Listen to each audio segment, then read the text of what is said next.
I watched in frozen disbelief as ceramic shards scattered across my kitchen floor coffee, spreading like dark blood between them. My sister Grace stood there, chest heaving, finger pointed at my face.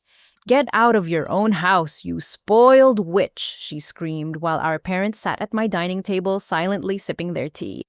This was my house, the house I'd bought with my own money. Yet somehow, in this twisted moment, I was being ordered to leave it by the very people I'd tried to help. 3 months earlier, I'd invited my family for Sunday dinner to share wonderful news. The April evening was perfect, with spring flowers blooming in the garden I'd carefully tended outside my apartment. I'd spent all day preparing, making sure everything would be just right for my announcement. Grace arrived 45 minutes late as usual. She slammed the door behind her, tossed her jacket on my couch without hanging it up, and slumped into a chair with a heavy sigh. "Traffic was horrible," she muttered, though we both knew she lived only 15 minutes away. "That's okay," I said, keeping my voice bright. "I'm just glad everyone's here." My parents had arrived early, helping me set the table with the good china. Mom had even complimented my new curtains, a rare moment of approval that made my chest warm. Dad was in one of his better moods, actually engaging in conversation instead of staring at his phone. As I served the pot roast I'd spent hours perfecting, I cleared my throat. "I have some exciting news to share." "You're not pregnant, are you?" Grace interrupted, her tone suggesting this would be an inconvenience to her somehow. "No, nothing like that. I got promoted. I'm now senior marketing director at Tech Nova Industries." My parents offered congratulations, though Mom's smile seemed forced. "That's nice, dear. More responsibility means more stress, though." "And more money," Grace added, her voice carrying an edge sharp enough to cut glass. "Must be nice to have everything handed to you." I bit back my response. Everything handed to me? I'd worked 70-hour weeks for 3 years, earned my MBA at night school, and sacrificed countless weekends to reach this position. But arguing with Grace when she was in one of her moods never ended well. "Oh, actually," Dad said, setting down his fork with deliberate care, "since we're sharing news, your mother and I have something to tell you both." Mom reached over and squeezed his hand. They exchanged a look that made my stomach tighten with apprehension. "It's about Grandma Eleanor's estate," Mom continued. "The lawyer finally finished probate." Grace perked up immediately, her sullen expression replaced with poorly concealed greed. We all knew Grandma Eleanor had been comfortable, though none of us knew exactly how much she'd left behind. "The house in Riverside sold for $300,000, Dad said, and with her savings and investments, the total estate value is approximately $400,000. Grace was practically vibrating in her seat. "So we each get $100,000. My parents exchanged another look. Mom took a deep breath. Actually, Eleanor left very specific instructions in her will. She left everything to Irma. The silence that followed was deafening. Grace's fork clattered onto her plate, sending gravy splattering across my clean tablecloth. Her face cycled through emotions like a broken television, shock, disbelief, rage. "That's impossible," she said, her voice dangerously quiet. "Check again. There must be a mistake." "There's no mistake," Dad replied. "We met with the lawyer yesterday. Eleanor was very clear in her wishes." "This is garbage," Grace exploded, shoving back from the table so hard her chair toppled over. "Irma already has everything. A fancy job, a nice apartment, a new car, and now this." "Grace, please sit down," Mom said weakly. "No, this isn't fair. I'm older. I need that money more than Miss Perfect here with her promotions and her success and her precious life all figured out." I found my voice. Grandma made her choice. "I'm as surprised as you are." "Surprised?" Grace laughed, but it was an ugly sound. "Please, you probably manipulated her, visited her all the time, brought her groceries, acted like the perfect granddaughter while I was struggling to keep my head above water." The accusation stung because part of it was true. I had visited Grandma regularly, brought her groceries, taken her to doctor's appointments, but I'd done it because I loved her, not because I expected anything in return. Maybe if you'd visited her once in the last 2 years of her life, I said quietly. You'd understand why she made this choice. Grace's face turned purple. Some of us don't have cushy jobs that let us take time off whenever we want. You've been unemployed for 8 months. Looking for work is a full-time job, not that you'd understand since opportunities just fall into your lap. What happened next shocked me to my core. Instead of defending me or trying to mediate, our parents simply sat there looking uncomfortable. Then Mom spoke, and her words felt like a betrayal. We did try to talk to Eleanor about dividing the estate more fairly. We thought she'd see reason, especially given Grace's circumstances. My heart dropped. You tried to convince Grandma to change her will. Dad wouldn't meet my eyes. We just wanted what was best for both our daughters. Grace has had a difficult time, and we thought Eleanor would understand that family should help family. When? My voice was barely above a whisper. When did you have this conversation with her? About 3 weeks before she passed, Mom admitted. 3 weeks. When Grandma was weak from her heart condition, when she was most vulnerable. The thought of my parents pressuring her in her final days made me physically ill. Grace, emboldened by our parents' revelation, leaned forward. See, they knew it wasn't fair. Grandma was probably confused. Old people get like that. We should contest the will. We've already spoken to Mitchell Brennan about that possibility, Dad said, naming their longtime family lawyer. The pot roast in my stomach threatened to come back up. My own parents had already consulted a lawyer about taking away my inheritance.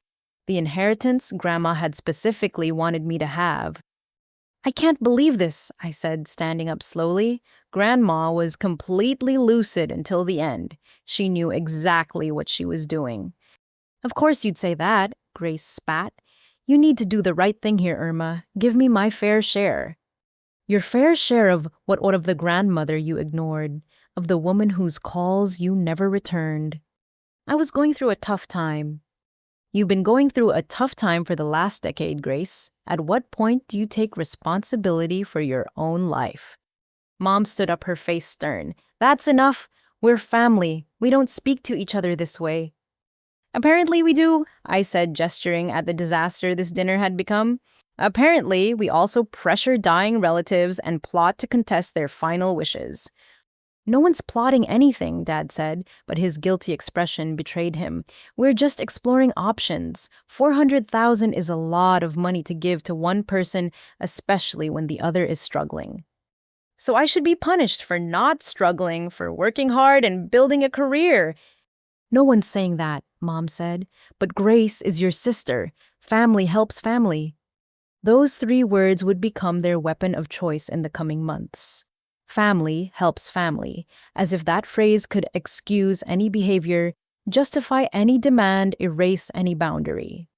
Grace stormed out shortly after, but not before making her position crystal clear.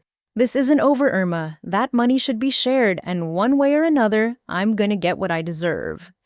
My parents left soon after offering lukewarm hugs and mumbled promises to work this out like a family. I stood in my dining room, staring at the abandoned dinner, the overturned chair, the splattered gravy on my tablecloth. Grandma Eleanor had left me more than money. She'd left me a test, though I didn't know it yet. A test of my boundaries, my strength, my ability to stand up to the very people who were supposed to love me most. As I cleaned up the ruined dinner, I found myself talking to Grandma's photo on my bookshelf. Did you know this would happen? Is that why you did this? The photo, of course, didn't answer. But somewhere in my heart, I felt like Grandma was watching, waiting to see if I was truly the granddaughter she'd believed me to be. 2 weeks after the dinner disaster, my phone buzzed with a text from Grace. It was the first communication I'd received from her since she'd stormed out of my apartment. The message was brief and businesslike. Family meeting Sunday, 2 p.m. at Mom and Dad's. Be there. No, please. No question about my availability. Just a command, as if she had the authority to summon me. I considered ignoring it, but Mom called an hour later. You need to come, she said without preamble. Grace has been working hard on something important, and the least you can do is hear her out. Working hard on what I asked, though I had a sinking feeling I already knew. Just come, Irma, 2 o'clock. Don't be late. Sunday arrived too quickly. I parked outside my childhood home, the white colonial with black shutters looking exactly as it had for the past 20 years. The garden was immaculate, as always. Mom took pride in her roses, spent hours tending them. I wondered if she'd ever spent that much focused attention on understanding her daughters. Grace's beat-up Honda Civic was already in the driveway, parked at an angle that blocked half the garage. Typical, even her parking was inconsiderate. I found them in the living room, arranged like some kind of tribunal. Grace stood by the fireplace, dressed more professionally than I'd seen her in years. She wore a blazer that didn't quite fit and held a stack of papers. A laptop was open on the coffee table, connected to Dad's rarely used projector. "Thank you for coming," Grace said formally, as if this were a business meeting. "Please, have a seat." I remained standing. "What is this?" "Widget," this Grace announced, clicking a remote, "is a presentation on fair inheritance distribution and family equity." My jaw dropped as the first slide appeared, "Why Irma should share a comprehensive analysis." "You made a PowerPoint presentation." "I've spent 2 weeks researching and preparing this," Grace said with pride. "I think once you see the facts laid out logically, you'll understand why keeping all of Grandma's money for yourself is not only unfair but actively harmful to our family dynamic." I sank into Dad's recliner, torn between disbelief and morbid curiosity. "Go ahead, let's see your facts." Grace clicked to the next slide, historical inequality in the Morrison family. What followed was the most bizarre 45 minutes of my life.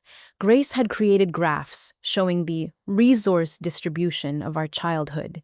She'd scanned old Christmas photos and circled presents, counting who had more under the tree. She'd included report cards highlighting the difference in our GPAs with notes about unequal access to tutoring. "You see?" Grace explained, laser pointing at a pie chart. "By age 10, Irma had already accumulated 37% more educational advantages than me." "Because I did my homework," I interjected. "Because you had a quieter bedroom that facilitated studying," Grace countered. "My room was over the garage. Every time Dad worked on his cars, I couldn't concentrate." Mom nodded sympathetically. "That's true. We should have thought about that." Grace beamed at the validation and clicked forward. The next section was titled Current Economic Disparities. She'd somehow gotten screenshots of my LinkedIn profile, my company's website showing average salaries for my position, and even Zillow estimates for my apartment building. Based on publicly available data, Grace continued, "Irma's net worth is already approximately 5 times mine. Adding a $400,000 inheritance to her portfolio while I receive nothing increases this disparity to a factor of 12. "Grace," I said slowly, "your net worth is negative because you have 30,000 in credit card debt and no job. Multiplying by 0 doesn't work the way you think it does." She ignored me, moving to her next slide, the moral obligation of surplus wealth. She'd quoted philosophers. I'm certain she'd never read cherry-picked statistics about income inequality, and even included a section on how hoarding resources was damaging to sibling relationships. She cited studies, though. A quick glance showed most were from blogs and opinion pieces rather than academic sources. Our parents watched with rapt attention, occasionally murmuring agreement. When Grace showed a slide about the psychological damage of financial inequality between siblings, Mom actually wiped away a tear. "This is really well done, sweetheart," Dad said. "You've obviously put a lot of thought into this." Grace glowed under their approval. "Thank you. I've also prepared a proposed distribution plan." The next slide showed a pie chart dividing Grandma's estate.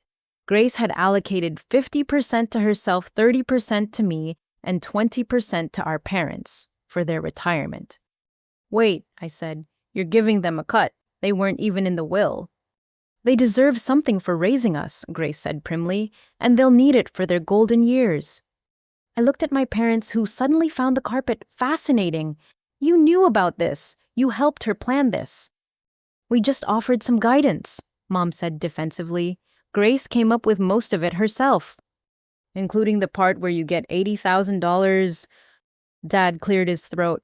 That was actually Grace's idea. We told her it wasn't necessary. But you didn't tell her not to include it. Grace clicked to her final slides, which showed testimonials from family members about my advantages growing up. Aunt Linda's statement about how I'd always been the golden child made me see red. Cousin Marcus wrote about how I'd gotten into a better college, as if that weren't the result of my own hard work and applications. You solicited statements from our relatives, I asked, incredulous. I wanted to show you that this isn't just my opinion, Grace said. The whole family sees the inequality. The whole family who thinks they might get a piece of the pie if you succeed in guilt-tripping me. That's a cynical way to look at it. It's a realistic way to look at it. Grace's presentation concluded with a slide showing two paths, the family harmony route, where I shared the inheritance, and the selfish route, where I kept it. The graphics were almost comically biased with sunshine and rainbows on one side and storm clouds on the other.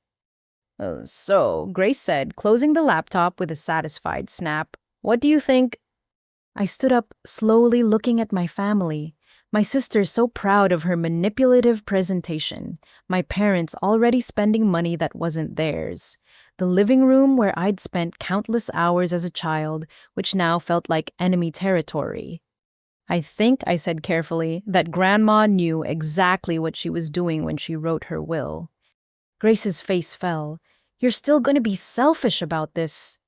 Not selfish? I visited Grandma every week for the last 5 years. I took her to chemotherapy when she had cancer. I slept in the hospital chair when she had her heart surgery. Where were you?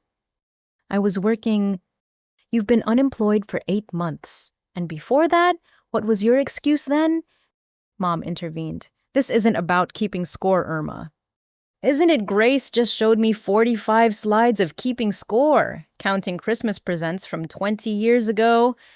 Because it shows a pattern, Grace insisted. You've always gotten more. I've always worked for more. There's a difference. Dad stood up, his face stern. Your grandmother would be ashamed to see her money causing this kind of conflict. The money isn't causing conflict. Your entitlement is causing conflict. How dare you speak to us that way, Mom gasped. We're your parents. Then act like it. Support my success instead of trying to undermine it. Be happy for me instead of scheming to take what Grandma wanted me to have. Grace threw her papers down. I can't believe you're being so heartless. I'm your sister. Then act like it, I echoed. Be happy for me. Work on your own life instead of trying to take from mine. That's easy for you to say when you have everything. I don't have everything. I have what I've earned, and now I have what Grandma chose to give me. That's not everything that's mine. The room erupted. Grace screamed about fairness as in family loyalty. Mom cried about her disappointed hopes for her daughters. Dad thundered about respect and obligation. And through it all, I stood there calm in the eye of their storm. Finally, when they'd exhausted themselves, I spoke. I'm going to honor Grandma's wishes, all of them. She left you each something specific in her will, remember Grace. She left you her jewelry collection. Mom and Dad, she left you the family photo albums and her china. Those were her choices. Jewelry and china don't pay bills, Grace spat. No, but jobs do. I can help you update your resume if you want. I can give you interview tips. I can be your sister in ways that actually help you grow. But I won't enable you by giving you money you didn't earn. Enable. Mom's voice was sharp. Is that what you call helping family? When the help keeps them from helping themselves, yes. I gathered my purse, headed for the door, but Dad's words stopped me cold. We've already talked to Mitchell Brennan. If you won't do the right thing voluntarily, we'll pursue legal options. I turned back, meeting his eyes. You mean you'll contest Grandma's will? You'll drag her memory through court because you think you know better than she did about her own money. If that's what it takes to make things fair, he said, chin raised. Then do what you have to do. and I'll do what I have to do to honor the woman who actually loved me for who I am not what she could get from me. I left them there in their living room with Grace's pathetic PowerPoint still glowing on the wall. As I drove away, my phone started buzzing with texts from extended family members. The campaign had begun. Grace had sent her presentation to everyone along with a sob story about her mean sister who wouldn't share. But for the first time since that awful dinner, I felt clear about my path. Grandma had left me more than money. She'd left me the chance to finally stand up to the family dynamics that had controlled me for so long. I wouldn't waste that chance. 3 weeks after Grace's PowerPoint presentation, I stood in the driveway of 34 Maple Street keys heavy in my hand. The colonial-style house rose before me, butter yellow with white trim black shutters framing every window. 4 bedrooms, 3 bathrooms, a 2-car garage, and a backyard that stretched back to meet a small grove of oak trees. It was perfect. It was mine. This is it. Sarah, my best friend since college, bounced beside me, her red curls catching the morning sunlight. I can't believe you actually did it. Neither can I admitted, staring up at my new home. Using Grandma's inheritance for the down payment had felt right, like she was still taking care of me. The mortgage was manageable with my new salary, and for the first time in my life, I owned something substantial, something no one could take away. "Come on," Sarah urged. "Let's go inside. I want to see everything again." We spent the morning directing movers, deciding where furniture should go, unpacking boxes in the kitchen. Sarah had taken a personal day to help me bring in coffee and donuts for the moving crew. She was the only one who'd offered to help. My family's silence over the past 3 weeks had been deafening. After checking with Mitchell Brennan and learning that contesting the will would be expensive with little chance of success, they'd shifted to the silent treatment. No calls, no texts, no acknowledgement that their younger daughter was achieving a major life milestone. "Have you heard from them at all?" Sarah asked, carefully unwrapping my dishes.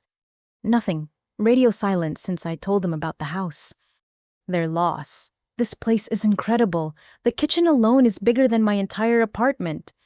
I ran my hand along the granite countertop, still hardly believing it was real. The kitchen had sold me on the house, professional-grade gas stove, double ovens, and island big enough to host cooking parties. Grandma would have loved it. She'd taught me to cook in her own spacious kitchen, passing down recipes that went back generations. By afternoon, we'd made good progress. The movers had left, the essential boxes were unpacked, and my furniture looked right at home in the spacious rooms. Sarah and I were assembling bar stools for the kitchen island when the doorbell rang. "Want me to get it?" Sarah asked Alan, wrench in hand. "No, I've got it." I wiped my dusty hands on my jeans and headed for the front door, expecting perhaps a neighbor coming to introduce themselves. Instead, I found Grace on my doorstep with 2 large suitcases. "A nice place," she said, pushing past me without invitation. "Bigger than I expected. Which room is mine?" "I'm sorry, what?" She set her suitcases down in my foyer, looking around with appraising eyes. "The guest room. Where is it upstairs? I assume I'll need the one with the best natural light. You know how I get without proper sunlight." "Grace, what are you doing here?" "Moving in, obviously. Family helps family right, and I need help right now." Sarah appeared in the kitchen doorway, eyes wide. Grace noticed her and frowned. "Oh, you're here. Figures Irma would have her enabler friend helping instead of family." "Enabler." Sarah's voice was dangerously quiet. "That's rich coming from someone showing up uninvited with luggage." "This doesn't concern you," Grace dismissed her. "This is a family matter." "Grace," I said firmly, "you can't just move in. This is my house." "Your house bought with family money." "Grandma's money that she left to me." Semantics." Grace pulled out her phone. "Should I call Mom and Dad, or are you going to show me to my room?" "Call them if you want. You're still not moving in."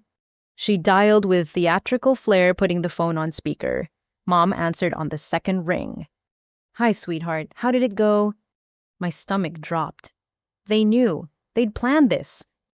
Irma's being difficult, Grace reported. She says I can't move in.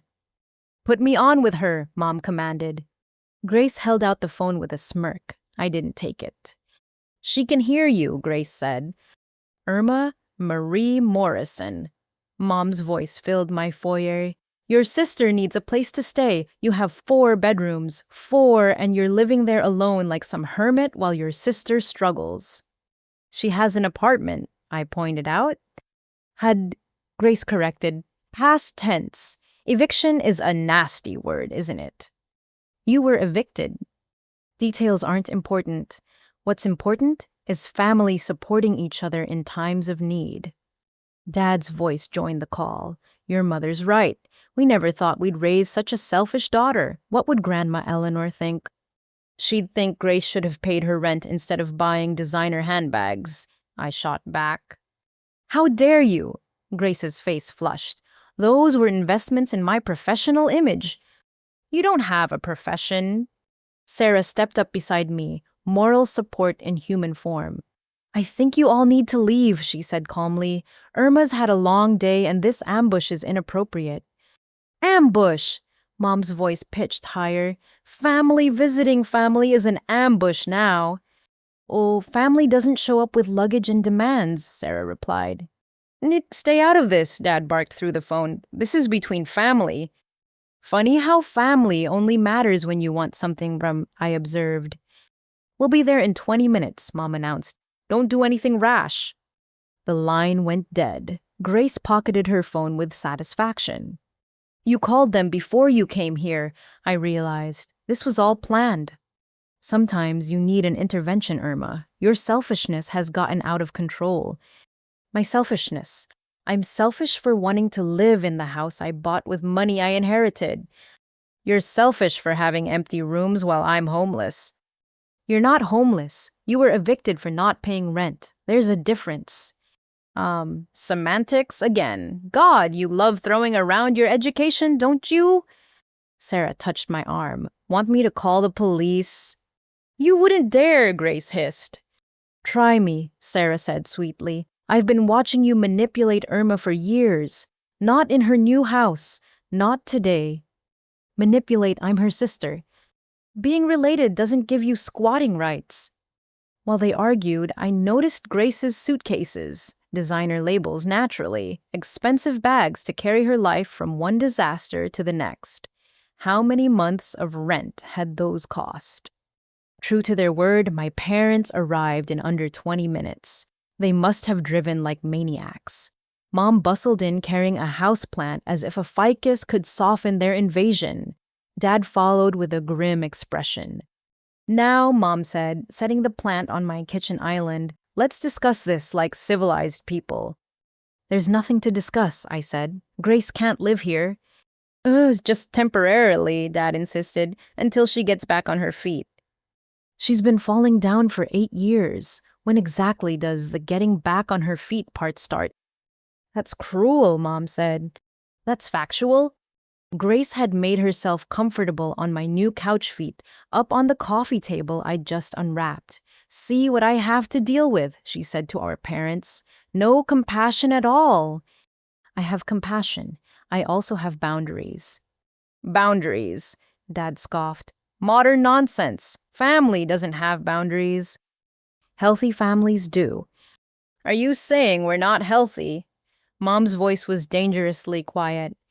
Sarah laughed, actually laughed. Are you seriously asking that while staging an intervention to force Irma to house someone against her will? No one's forcing anything, Dad said. We're simply helping Irma see reason. Ganging up 3-1 is forcing. 4-1, Grace corrected. Aunt Linda thinks Irma should share too. Aunt Linda can house you then. She doesn't have room. Neither do I. You have 4 bedrooms.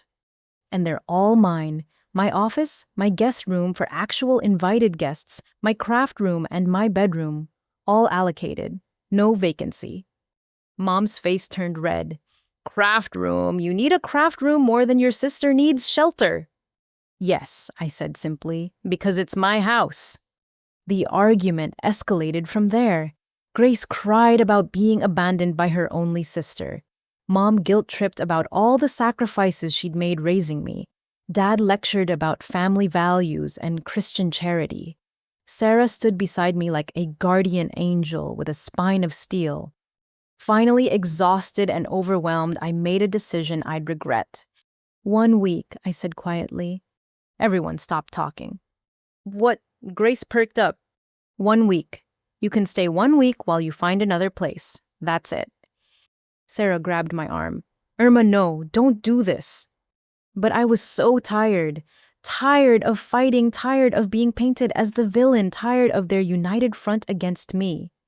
1 week, I repeated. But there are rules.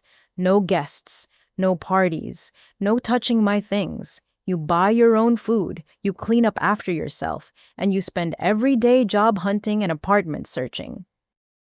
Fine, Grace agreed quickly, too quickly. Thank you, sister. I knew you had a heart in there somewhere.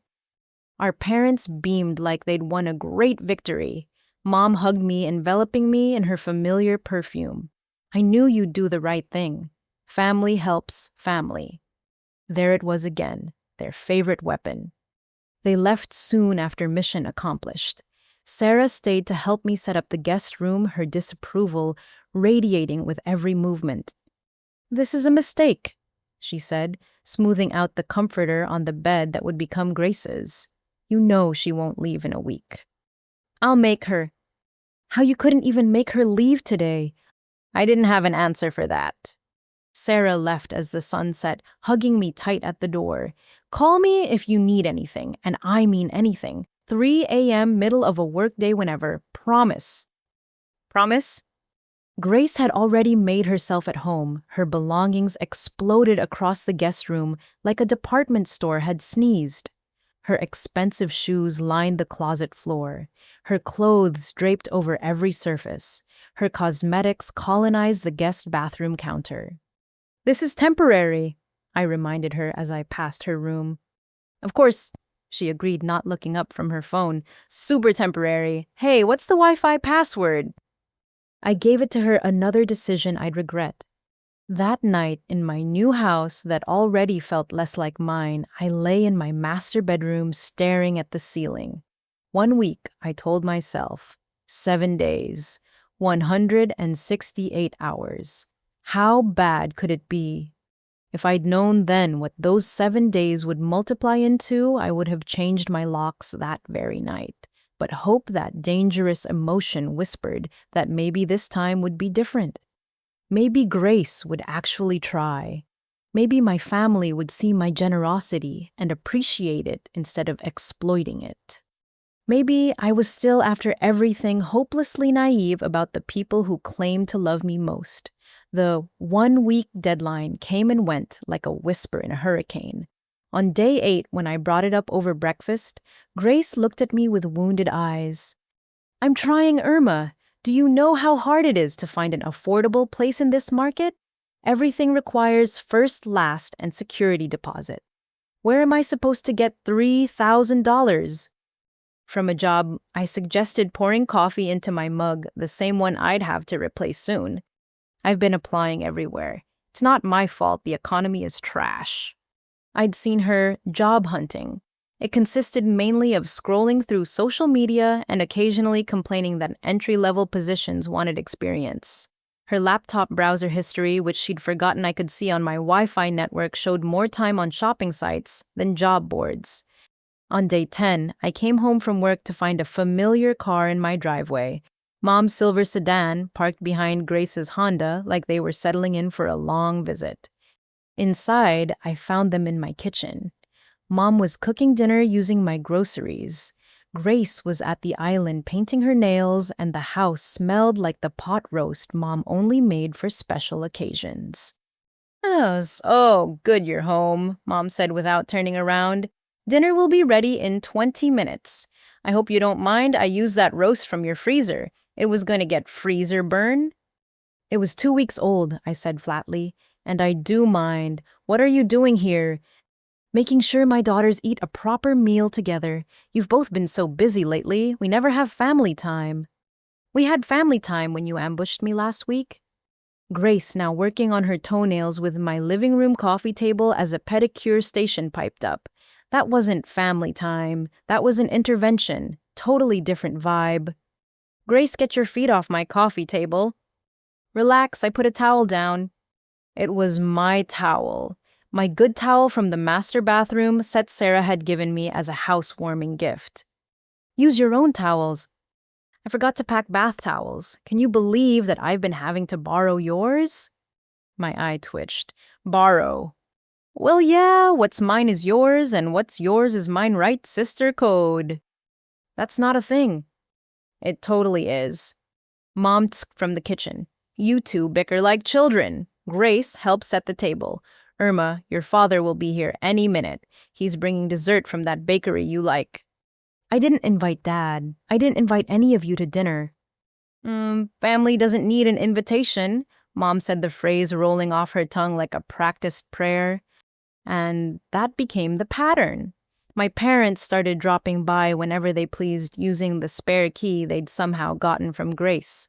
I'd come home to find Dad watching my TV feed up on my ottoman, beer in hand from my fridge, or Mom reorganizing my pantry because it was a mess, though it had been perfectly organized to my system.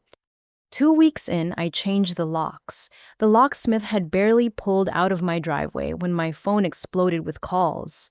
I let them go to voicemail, each message more dramatic than the last.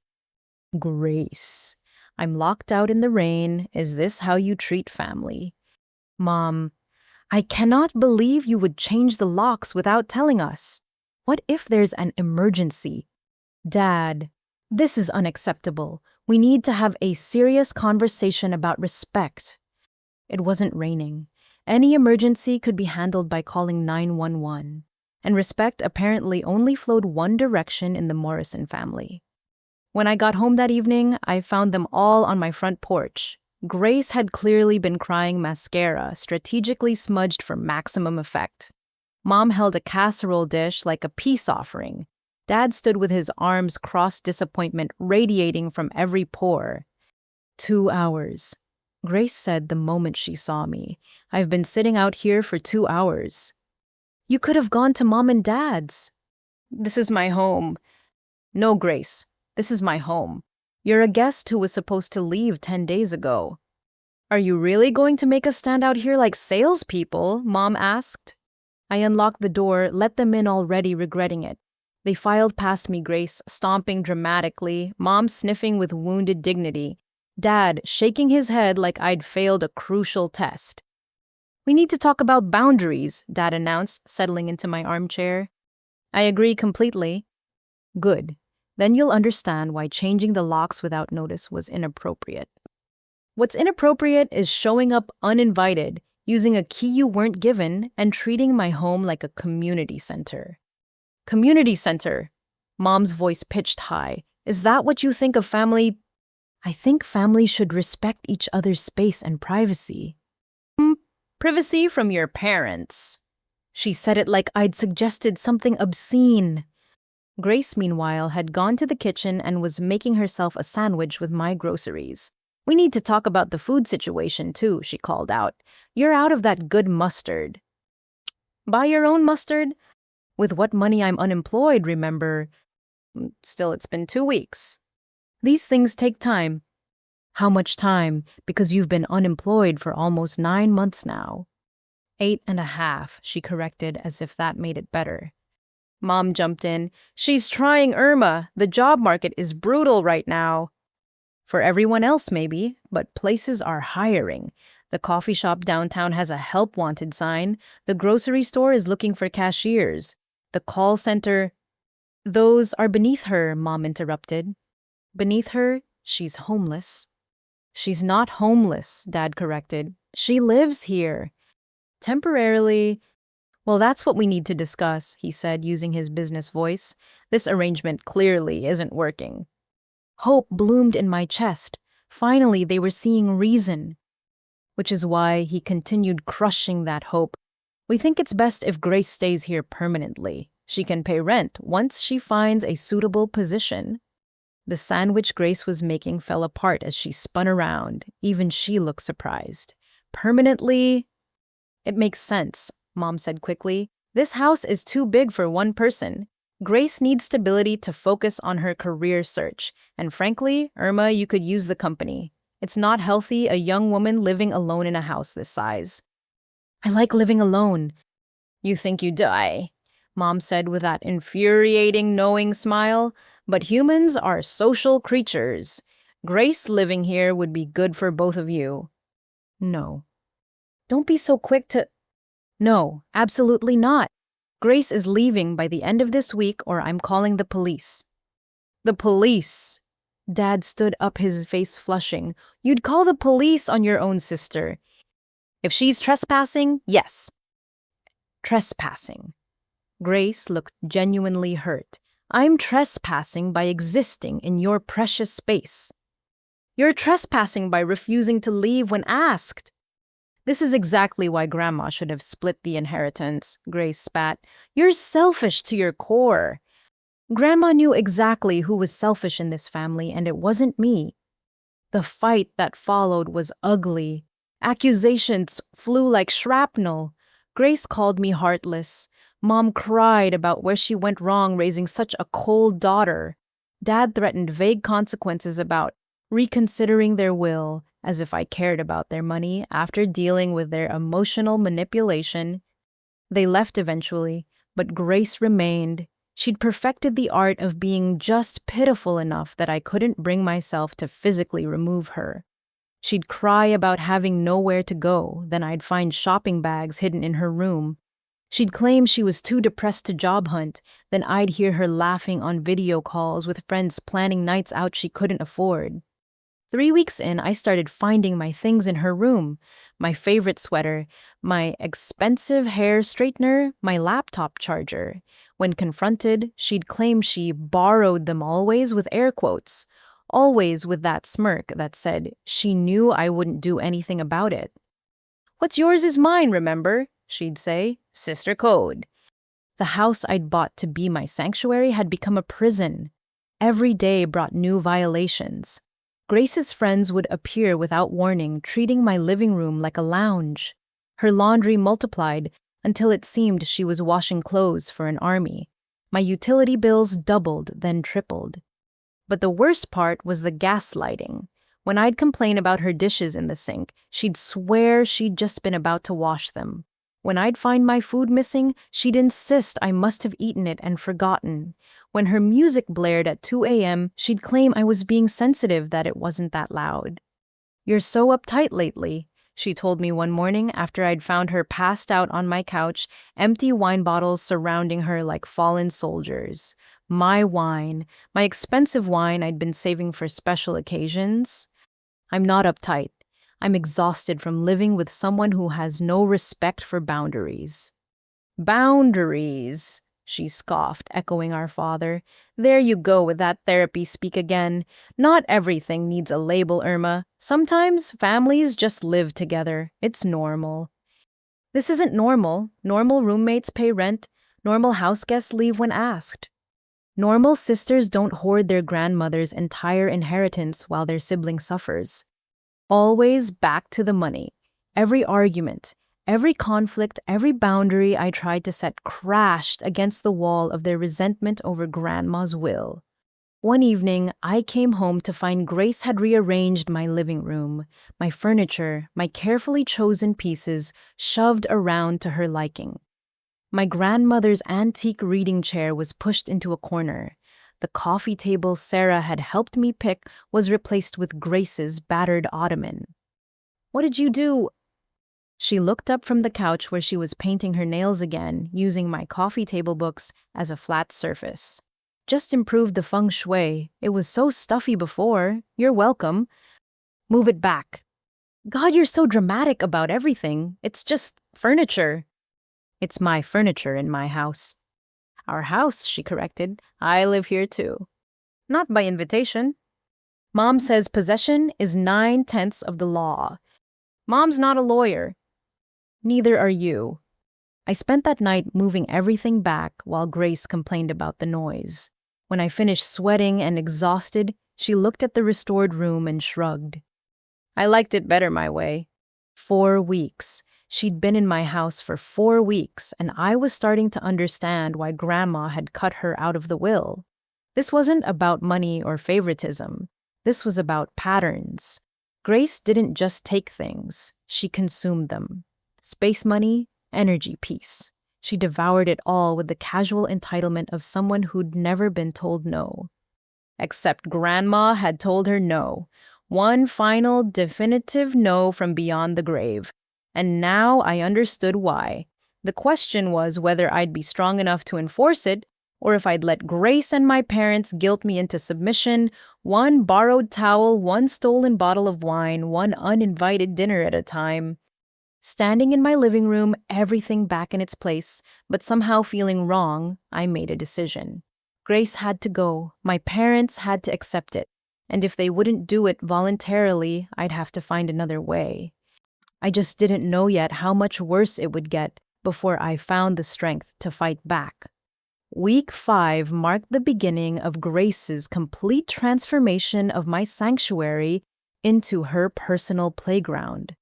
What had started as an unwelcome house guest situation evolved into something far more sinister, a systematic takeover of my life.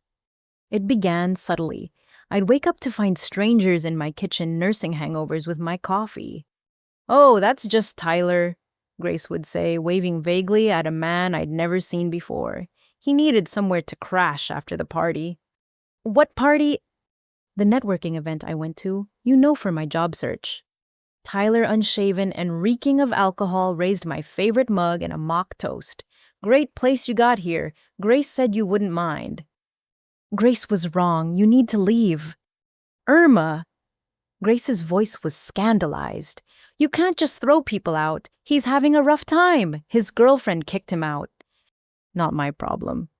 "Wow," Tyler said, setting my mug down hard enough to chip it. "Your sister wasn't kidding. You really are uptight." After Tyler came Jessica, who needed to use my home office for a video interview. Then Marcus, who stored boxes of his business inventory in my garage. Each time I protested, Grace had a ready sob story. They were down on their luck. They were trying to better themselves. They just needed a little help. "You have all this space," she'd say, gesturing around my home like a game show host. "Why are you so selfish with it?" My home became a revolving door of Grace's acquaintances. They'd use my shower raid, my refrigerator lounge by my pool. I installed a lock on my bedroom door after finding a stranger napping in my bed. "That's psychotic," Grace declared when she saw the lock. "Who locks their bedroom in their own house?" "Someone whose sister lets random people wander around." "They're not random. They're my network." "Your network of unemployed barflies." "Professional connections," she corrected huffily. "You wouldn't understand. Corporate drones don't need to network." The networking parties started in week 6. Grace would announce them the day of, usually when I was at work and couldn't prevent them. "Just a few people," she'd text. "Very professional. You won't even notice." I'd come home to find 20 or 30 strangers in my house, music blaring, furniture, rearranged empty bottles, and red Solo cups on every surface. My neighbors started giving me looks, the kind reserved for the house that was bringing down property values. "This has to stop," I told Grace after a particularly rowdy gathering left a wine stain on my carpet and a broken lamp in the living room. "You're stifling my career development," she accused. "How am I supposed to find opportunities if I can't network at actual networking events, not by throwing parties in my house?" "Our house?" "For the 100th time, this is not our house." She started calling it our house in front of others, the mail carrier, the neighbors, her friends. Everyone heard about how we had bought this place, how we were redecorating, how we were planning a garden. The fiction she spun was elaborate and consistent. Mrs. Chen from next door approached me one evening while I was desperately trying to clean up after another of Grace's gatherings. Your sister is so creative, she said carefully, all her ideas for renovating, though I hope you won't really paint the house purple. Purple? She said you're considering it. Something about making a statement. We're not painting anything, and she's not. I stopped exhausted. What was the point? Grace had already poisoned the well with the neighbors. My work began to suffer. I'd show up exhausted, having been kept awake by Grace's late-night activities. Important calls were interrupted by noise from whatever chaos she'd created.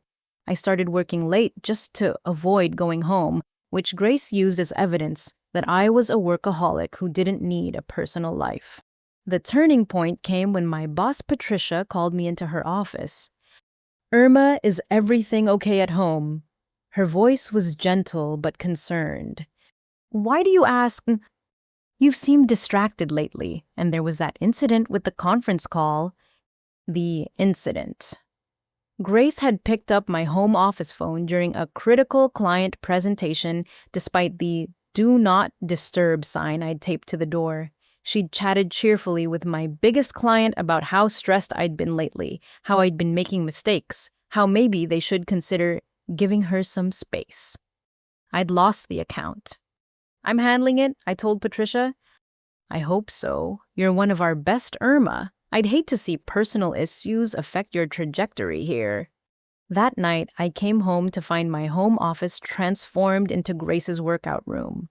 My desk was pushed against the wall, my computer unplugged, my files stacked haphazardly in the corner. An exercise mat covered the floor, and Grace was in the middle of a YouTube yoga session on my monitor. "What have you done?" She didn't even pause in her downward dog. "Transformed this depressing space into something positive. You're welcome." "This is my office. I work from here." "You work from the corporate office. This was just wasted space." Get out. Get out of my office right now." "Our office," she corrected, moving into warrior pose, "and I'm in the middle of my routine." I yanked the power cord from the wall. The monitor went black. Grace finally stood, face flushed with more than exercise. That was incredibly rude. "Brr, rude, you've commandeered my workspace." "Commandeered? God, you're so dramatic. I'm using a room that sits empty most of the time. Sue me for trying to better myself." "Better yourself, you're playing yoga videos." "Physical health is part of professional development. My life coach says." "What life coach? You don't have money for food, but you have a life coach." She smiled, that infuriating smile. "Technically, she's your life coach. I may have used your credit card, but think of it as an investment in our household harmony." My hands shook. "You used my credit card again." "Just for a few things. The life coach, some professional development courses, a few networking dinner die." "How much?"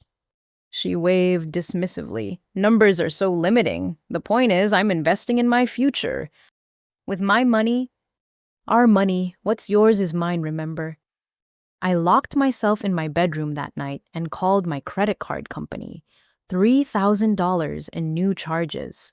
When I reported them as fraud, Grace must have been listening at the door because she immediately called our parents. My phone rang within minutes. "Mom, how could you report your sister for fraud? They could arrest her." "She stole from me?" "She borrowed. There's a difference." "Not without permission, there isn't." "This vindictiveness isn't like you, Irma. What's happened to my sweet daughter?" "She's been systematically destroyed by her family's manipulation."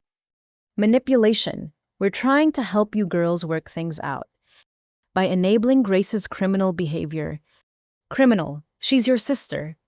The conversation deteriorated from there. Dad called next, then Aunt Linda, then cousins I hadn't spoken to in years. Grace had mobilized the entire family against me, painting herself as the victim of her cruel, penny-pinching sister. By week 7, I was a prisoner in my own home. Grace had colonized every space except my locked bedroom. Her belongings multiplied like bacteria. Her friends treated my house like a community center. My neighbors avoided me. My family bombarded me with guilt. My work suffered. And through it all, Grace grew bolder. She'd comment on my appearance at breakfast, suggesting I looked tired, stressed, maybe even unstable. She'd mentioned to anyone who'd listen how worried she was about me, how I seemed to be breaking down under the pressure of home ownership. Maybe this house is too much for you, she suggested one morning, stirring sugar into coffee made with my expensive beans. It's a lot of responsibility for someone who's never owned property before. I'm handling it fine. Are you, though?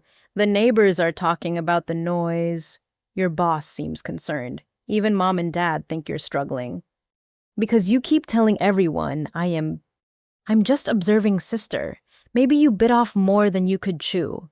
Maybe you need help managing things. The word managing sent a chill down my spine. I remembered their plan to contest Grandma's will, their belief that I couldn't handle the inheritance. Was this their new strategy, drive me to a breakdown and then swoop in as concerned family? That night, I overheard Grace on the phone in the guest room. Her voice carried through the walls. No, she's definitely cracking. Yeah, the credit card thing was perfect. Mom says if we can document enough instability, 3 months, I can do 3 more months. Trust me, by then, she'll either cave and share everything, or we'll have enough to make our move. No, she has no idea. 3 more months. They were planning something, building a case, documenting evidence of my supposed instability. Every fight, every boundary I tried to set, every normal reaction to their invasion. It was all being twisted into evidence against me. I sat on my bed, surrounded by the locked door that had become my only protection, and felt the walls closing in. My house, my sanctuary, my dream had become a nightmare, and somewhere in the shadows, my family was taking notes, building their case, waiting for me to break. But I wouldn't break. Not yet. Because as I sat there in my prison of a bedroom, I remembered something else. My laptop, my security system, my cameras. If they wanted to document everything, I could do the same. The game had changed. I just had to figure out how to play it better than they did. The credit card statement arrived on a Tuesday morning, thick as a magazine in its white envelope. I'd already seen the damage online, but holding the physical pages made it real in a way that pixels on a screen couldn't. $8,347 in charges I didn't make. The list went on. Designer handbags, electronics, expensive dinners at restaurants I'd never heard of, online courses for entrepreneurship, spa treatments at the fancy place downtown. All charged to my card, all shipped to my address, all absorbed into Grace's ever-expanding collection of things she couldn't afford. I'd been tracking packages for weeks, finding them stacked on my porch when I came home from work. Grace always intercepted them before I could investigate, whisking them away to her room with barely concealed glee. Just some business supplies, she'd say, for my new venture. Oh, what new venture? I'm exploring options. You wouldn't understand. Now I understood. I understood that my sister had committed identity theft on a grand scale, and she'd done it with the casual confidence of someone who believed she'd never face consequences. I found her in the living room, unboxing a designer purse with reverent fingers. The receipt was still in the box. $2 as $400 charge 3 days ago. My credit card. Nice bag, I said, voice deadly calm. She looked up startled, then recovered with a bright smile. Isn't it gorgeous? It's an investment piece. Classic styles hold their value. Whose investment? What do you mean? I dropped the credit card statement on the coffee table. The pages fanned out like an accusation. $8,000, Grace. You stole $8,000 from me. Her face went through a series of expressions. Surprise, calculation, indignation, before settling on wounded innocence. Stole, that's a horrible word to use. It's an accurate word. I was going to pay you back. With what, you don't have a job. Which is why I needed the professional wardrobe. She gestured at the purse like it explained everything. You can't get a serious position looking like a pauper. Image is everything in business. You bought a $2,000 purse for job interviews. Among other things, The electronics are for my online business. What online business? The one I'm starting. God, Irma, do you even listen when I talk? I've been researching dropshipping and affiliate marketing. These are legitimate business expenses. Legitimate business expenses charged to my personal credit card without my permission. She rolled her eyes. You would have said no if I'd asked. Yes, because it's fraud. It's borrowing. There's a difference. Not legally, there isn't. Her expression hardened. You're really gonna be like this after everything I've done for you. What exactly have you done for me, Grace? I've brought life to this mausoleum. I've introduced you to people, tried to expand your pathetic social circle, given you a purpose beyond your soul-sucking corporate job. You've invaded my home and stolen from me. Be borrowed. The legal term is fraud, Grace, credit card fraud, identity theft. These are felonies. She laughed, actually laughed. You're not going to call the police on your own sister. Mom and Dad would never forgive you. As if summoned by her words, my phone rang. Mom. Don't answer that, Grace said quickly. But I was already accepting the call, putting it on speaker. I wanted Grace to hear this. Irma, sweetie, Mom's voice filled the room. Grace called. She's very upset. She called you already. She said you're accusing her of terrible things over a little miscommunication about some purchases. A little miscommunication? She stole $8,000 from me. Stole is such an ugly word. I'm sure she meant to discuss it with you first. Did she mean to discuss it before or after she maxed out my credit limit? There's no need for sarcasm. We can work this out as a family. But how do we work out grand larceny as a family? Dad's voice joined the call. Nobody's talking about larceny. Don't be dramatic. I have the credit card statements right here. $8,000 in fraudulent charges. That's grand larceny in this state. She's family, Dad said, as if that were a magic spell that transformed crimes into misunderstandings. Charles Manson had family too. Didn't make what he did legal. How dare you compare your sister to a murderer, Mom gasped. I'm comparing criminals to criminals. Grace grabbed the phone. Mom, Dad, she's losing it. She's threatening to have me arrested over a few purchases I made for my business. What business? I shouted. You don't have a business. I'm trying to build one, but you'd rather see me fail than invest in my future. Invest with my money. Girls, please, Mom pleaded through the phone. Irma, surely you can write this off as a gift. Think of it as helping your sister get back on her feet. She's been falling down for nearly a decade. When does the getting back on her feet part start? When she has the resources she needs, Dad said firmly, which you're selfishly hoarding. I'm hoarding my own paycheck. And Grandma's money, Grace added, which should have been split fairly. Always back to that. Every conversation, every conflict, every crime could be justified by their belief that I'd stolen from them first by accepting Grandma's inheritance. I'm calling the credit card company, I announced. I'm reporting every fraudulent charge. You do that, Dad said, his voice taking on a threatening edge, and we'll make sure everyone knows what kind of person you really are. Someone who'd destroy her own sister over money. Someone who'd hold her sister accountable for stealing. Borrowing, Grace insisted. Tell it to the judge.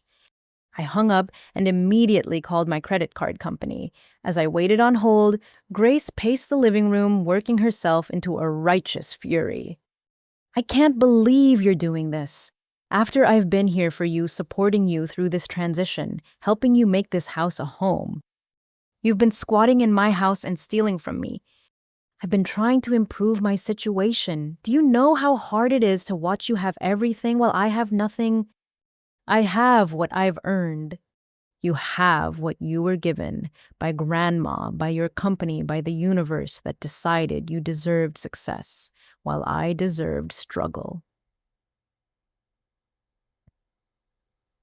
The universe didn't decide anything. You decided to drop out of college. You decided to quit every job you've ever had. You decided to spend money you don't have on things you don't need. And now you've decided to steal from me to fund your fantasy lifestyle. The credit card representative came on the line. I reported every fraudulent charge while Grace stood there, her new designer purse clutched to her chest like armor. When I finished, the representative informed me that a fraud investigation would be opened and a new card would be sent. The fraudulent charges would be reversed pending investigation. They'll need a police report, she added. I'll file one today. Grace's face went white. You're seriously calling the police? Yes. On your own sister? On the person who stole $8,000 from me. She threw the purse across the room. It hit the wall with an expensive thud. This is why Grandma should have split the money. You're heartless, cold, incapable of human empathy. I'm capable of recognizing theft when it happens. My phone exploded with calls and texts. The family network had been activated. Aunts, uncles, cousins, all reaching out to express their shock at my cruelty. Grace had spun the story perfectly. She'd made a few purchases for her job search, planning to pay me back, and I'd overreacted by threatening to have her arrested. But I was done caring about their opinions. I drove to the police station and filed a report. The officer who took my statement seemed unsurprised. Family member, he guessed. My sister. It's always family. They think blood makes it okay. It doesn't. He gave me a case number and explained the process. Grace would likely be questioned. If the evidence was clear, charges could be filed. Did I want to proceed? Yes, I said without hesitation. When I got home, Grace was on the phone with someone speaking in hushed, urgent tones. She hung up when she saw me. Mom's on her way over, she announced, and Dad and Aunt Linda were having an intervention. Another one?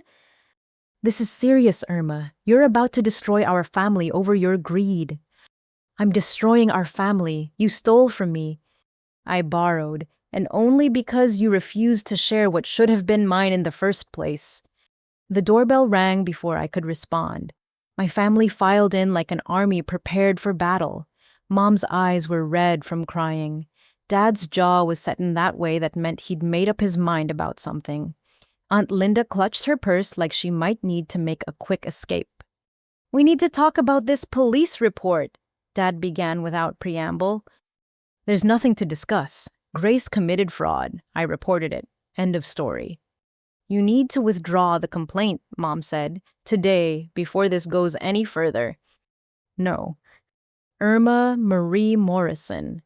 Aunt Linda interjected. I've known you since you were born. This isn't who you are. You don't destroy family over money. I'm not destroying anyone. Grace destroyed herself when she decided to steal. It wasn't stealing, Grace protested. It was anticipatory borrowing. That's not a thing, I said flatly.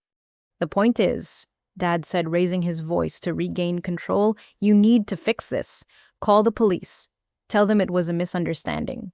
Call the credit card company. Tell them you authorized the charges. Lie, you mean? You want me to lie to protect someone who stole from me? To protect your sister, Mom corrected. To protect our family's reputation. Do you know what people will say if this becomes public?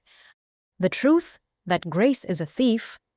Grace burst into tears. They were different from her usual manipulative tears.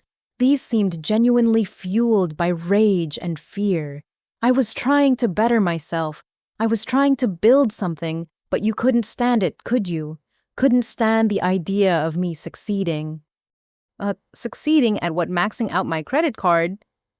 At building a business, at creating opportunities, at finally having something of my own. With my money. Money that should have been partially mine anyway. Round and round we went. They appealed to family loyalty, to Christian charity, to the memory of Grandma who wouldn't want this. They threatened social consequences, family exile, eternal regret. They painted me as a monster who valued money over blood. But I held firm. The charges were fraud. The police report was filed. If Grace wanted to avoid consequences, she could figure out how to pay me back every penny. With what money? She wailed. Get a job. Sell the designer goods you bought. Figure it out like an adult.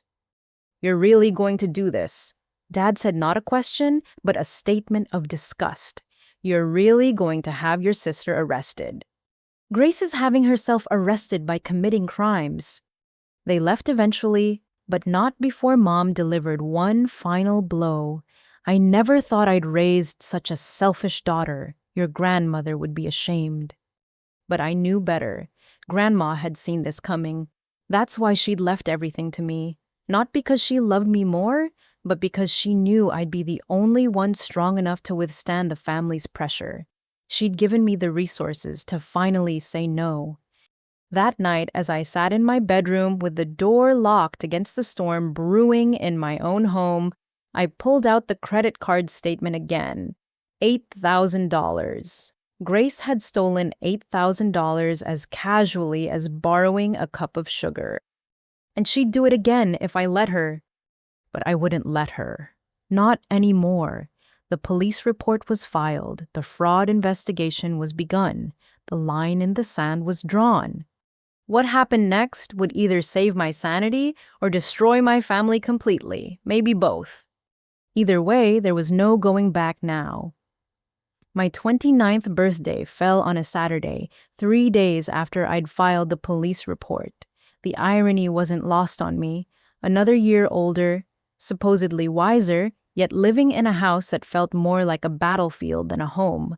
Grace had been avoiding me since the police visit, skulking around the house like a wounded animal, communicating only through dramatic sighs and slammed doors. Sarah had insisted on organizing something special despite the chaos. You deserve one good day, she'd said, her voice firm over the phone. Just a small dinner party, a few close friends. Good food, no drama. Grace will still be here, I'd warned. Then we'll ignore her. This is your birthday, Irma. You're not letting them steal that too. I should have known better. Should have realized that in the Morrison family, even birthdays were opportunities for manipulation. The morning started quietly enough. I woke to find the house empty, a rare gift. Grace's car was gone, and the blessed silence felt like a present in itself. I made coffee in peace, sat on my back porch watching the birds, and allowed myself to imagine what life would be like when this nightmare ended. Sarah arrived at noon with balloons, flowers, and her signature optimism. Happy birthday to someone who's crushing 29 despite the circumstances. We spent the afternoon decorating, cooking, laughing like we used to before my life became a soap opera. My friends Beth and Marcus came early to help, bringing wine and cheese and normal conversation that didn't revolve around family dysfunction. This is nice, Beth said, arranging flowers on the dining table. Your house is beautiful when it's not infested, I supplied. I was going to say complicated, but yeah. By 6 o'clock, we had a small, perfect gathering. 8 friends who actually cared about me, who'd stuck around despite the drama of recent months. The dining table was set with my good china, the stuff I'd hidden from Grace after finding her using it for microwave nachos. Candles flickered, wine flowed, and for a brief moment I remembered what happiness felt like. Then Grace came home. She burst through the door like a hurricane, phone pressed to her ear voice, carrying throughout the house. Yeah, I'm here now. No, she didn't tell me either. Can you believe it? My own sister throwing a party without inviting me? My friends exchanged glances. Sarah's jaw tightened. Grace appeared in the dining room doorway, surveying the scene with calculated hurt. Oh, you're having a dinner party for your birthday without me. We're just sitting down, I said carefully. You're welcome to join us. It was a lie, and we both knew it. But in front of my friends, what else could I say? How gracious of you to invite me to dinner in my own home, she said, then caught herself. Our home. I'll just go change into something appropriate. Grace, I started, but she was already gone, thundering up the stairs with suspicious urgency. Maybe she'll stay in her room, Marcus suggested hopefully. 20 minutes later, we understood Grace's urgency. The doorbell rang and rang and rang. I'll get it, Grace called out, racing past the dining room in a sequined dress I'd never seen before. Definitely a new purchase. Definitely on my credit card. What followed was an invasion. People poured through my front door, dozens of them. Grace's friends, acquaintances, people I'd never seen before. They carried bottles, speakers' attitudes of entitlement. "Birthday party," someone shouted. "Where's the birthday girl?" Grace appeared at my shoulder, smile sharp as a knife. "I thought your little dinner looked lonely, so I invited some more people. You don't mind, right? After all, family celebrates together." Grace, no, this is... But she was already playing hostess, directing traffic, turning my quiet birthday dinner into a rager. Music blasted from speakers someone had set up in the living room. Strangers helped themselves to the wine my friends had brought. Someone knocked over a vase in the hallway. "I'm so sorry," Beth whispered, gathering her purse. "I should go." "No, please, don't." But I could see it in their eyes. My real friends, the ones who had come to celebrate with me, were uncomfortable. This wasn't their scene. Within 30 minutes, they'd all made excuses to leave, hugging me with sympathy and promises to celebrate properly another time. "I'm staying," Sarah announced, crossing her arms. "I'm not letting her run me off." The party escalated quickly. Grace held court in the living room, regaling everyone with stories about our childhood. Twisted versions where she was the perpetual victim and I was the golden child who'd stolen her birthright. Empty bottles accumulated on every surface. Someone was smoking on my back porch despite the no-smoking signs I'd posted. I found Grace in the kitchen mixing drinks with my expensive vodka.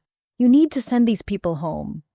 "Why, we're just celebrating your birthday." "Though honestly, Irma, the way you've decorated this place is so boring. We should totally paint."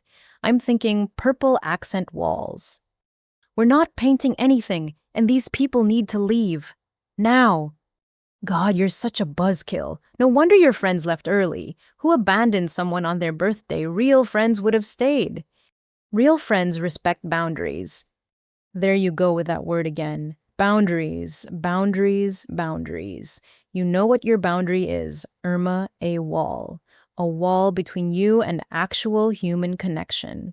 Someone had turned the music up even louder. Through the window, I could see neighbors peering out their doors.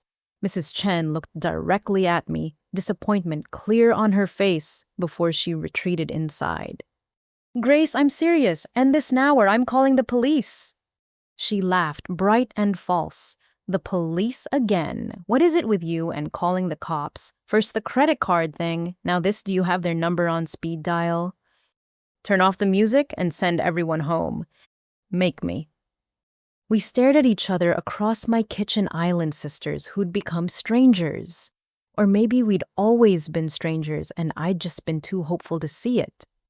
Before I could respond, someone shouted from the living room. The crash that followed was distinctive, glass shattering against hardwood. I rushed in to find my grandmother's antique lamp in pieces on the floor, the drunk stranger who'd knocked it over laughing like it was the funniest thing he'd ever seen. "Oops," he slurred. "Hope that wasn't expensive." It wasn't about the money. It was Grandma Eleanor's lamp, one of the few things I'd taken from her house after she died. Grace knew how much it meant to me. She'd watched me carefully wrap and transport it. Now she stood in the doorway observing the destruction with satisfaction, poorly disguised as concern. "Oh no, Irma, I'm so sorry. But you know what they say? Material things don't matter. It's the memories that count." Something in me snapped. Not dramatically, not violently. Just a quiet severing of the last thread of obligation I felt toward my sister. "Everyone out," I said, voice calm and clear. "Now!" "Come on," someone whined. "The night's still young."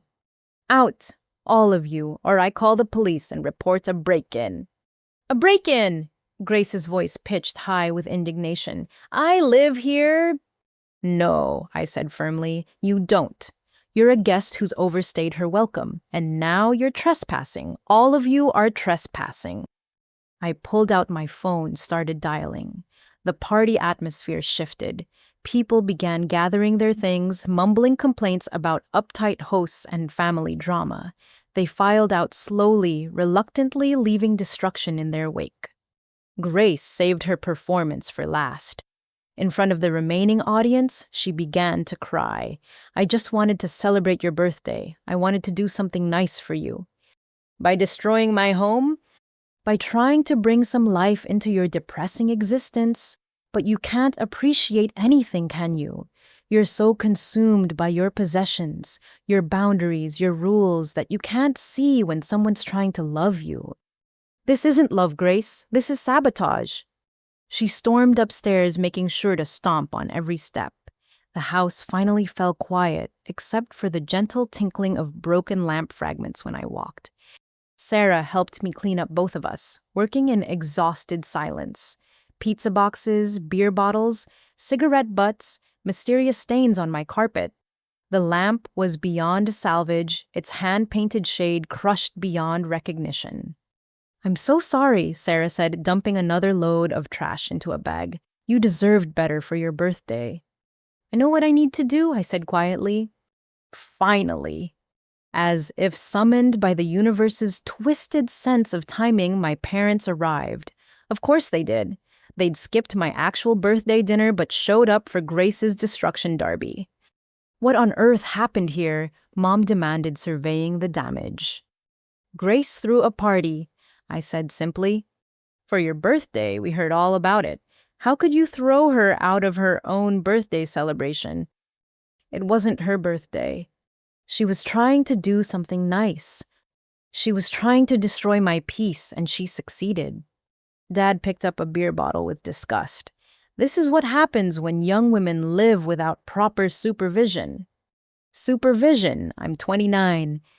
And look at the chaos in your life. Maybe Grace is right. Maybe this house is too much for you to handle. There it was. The seed they'd been trying to plant finally voiced aloud. I was unstable, incapable, in need of management.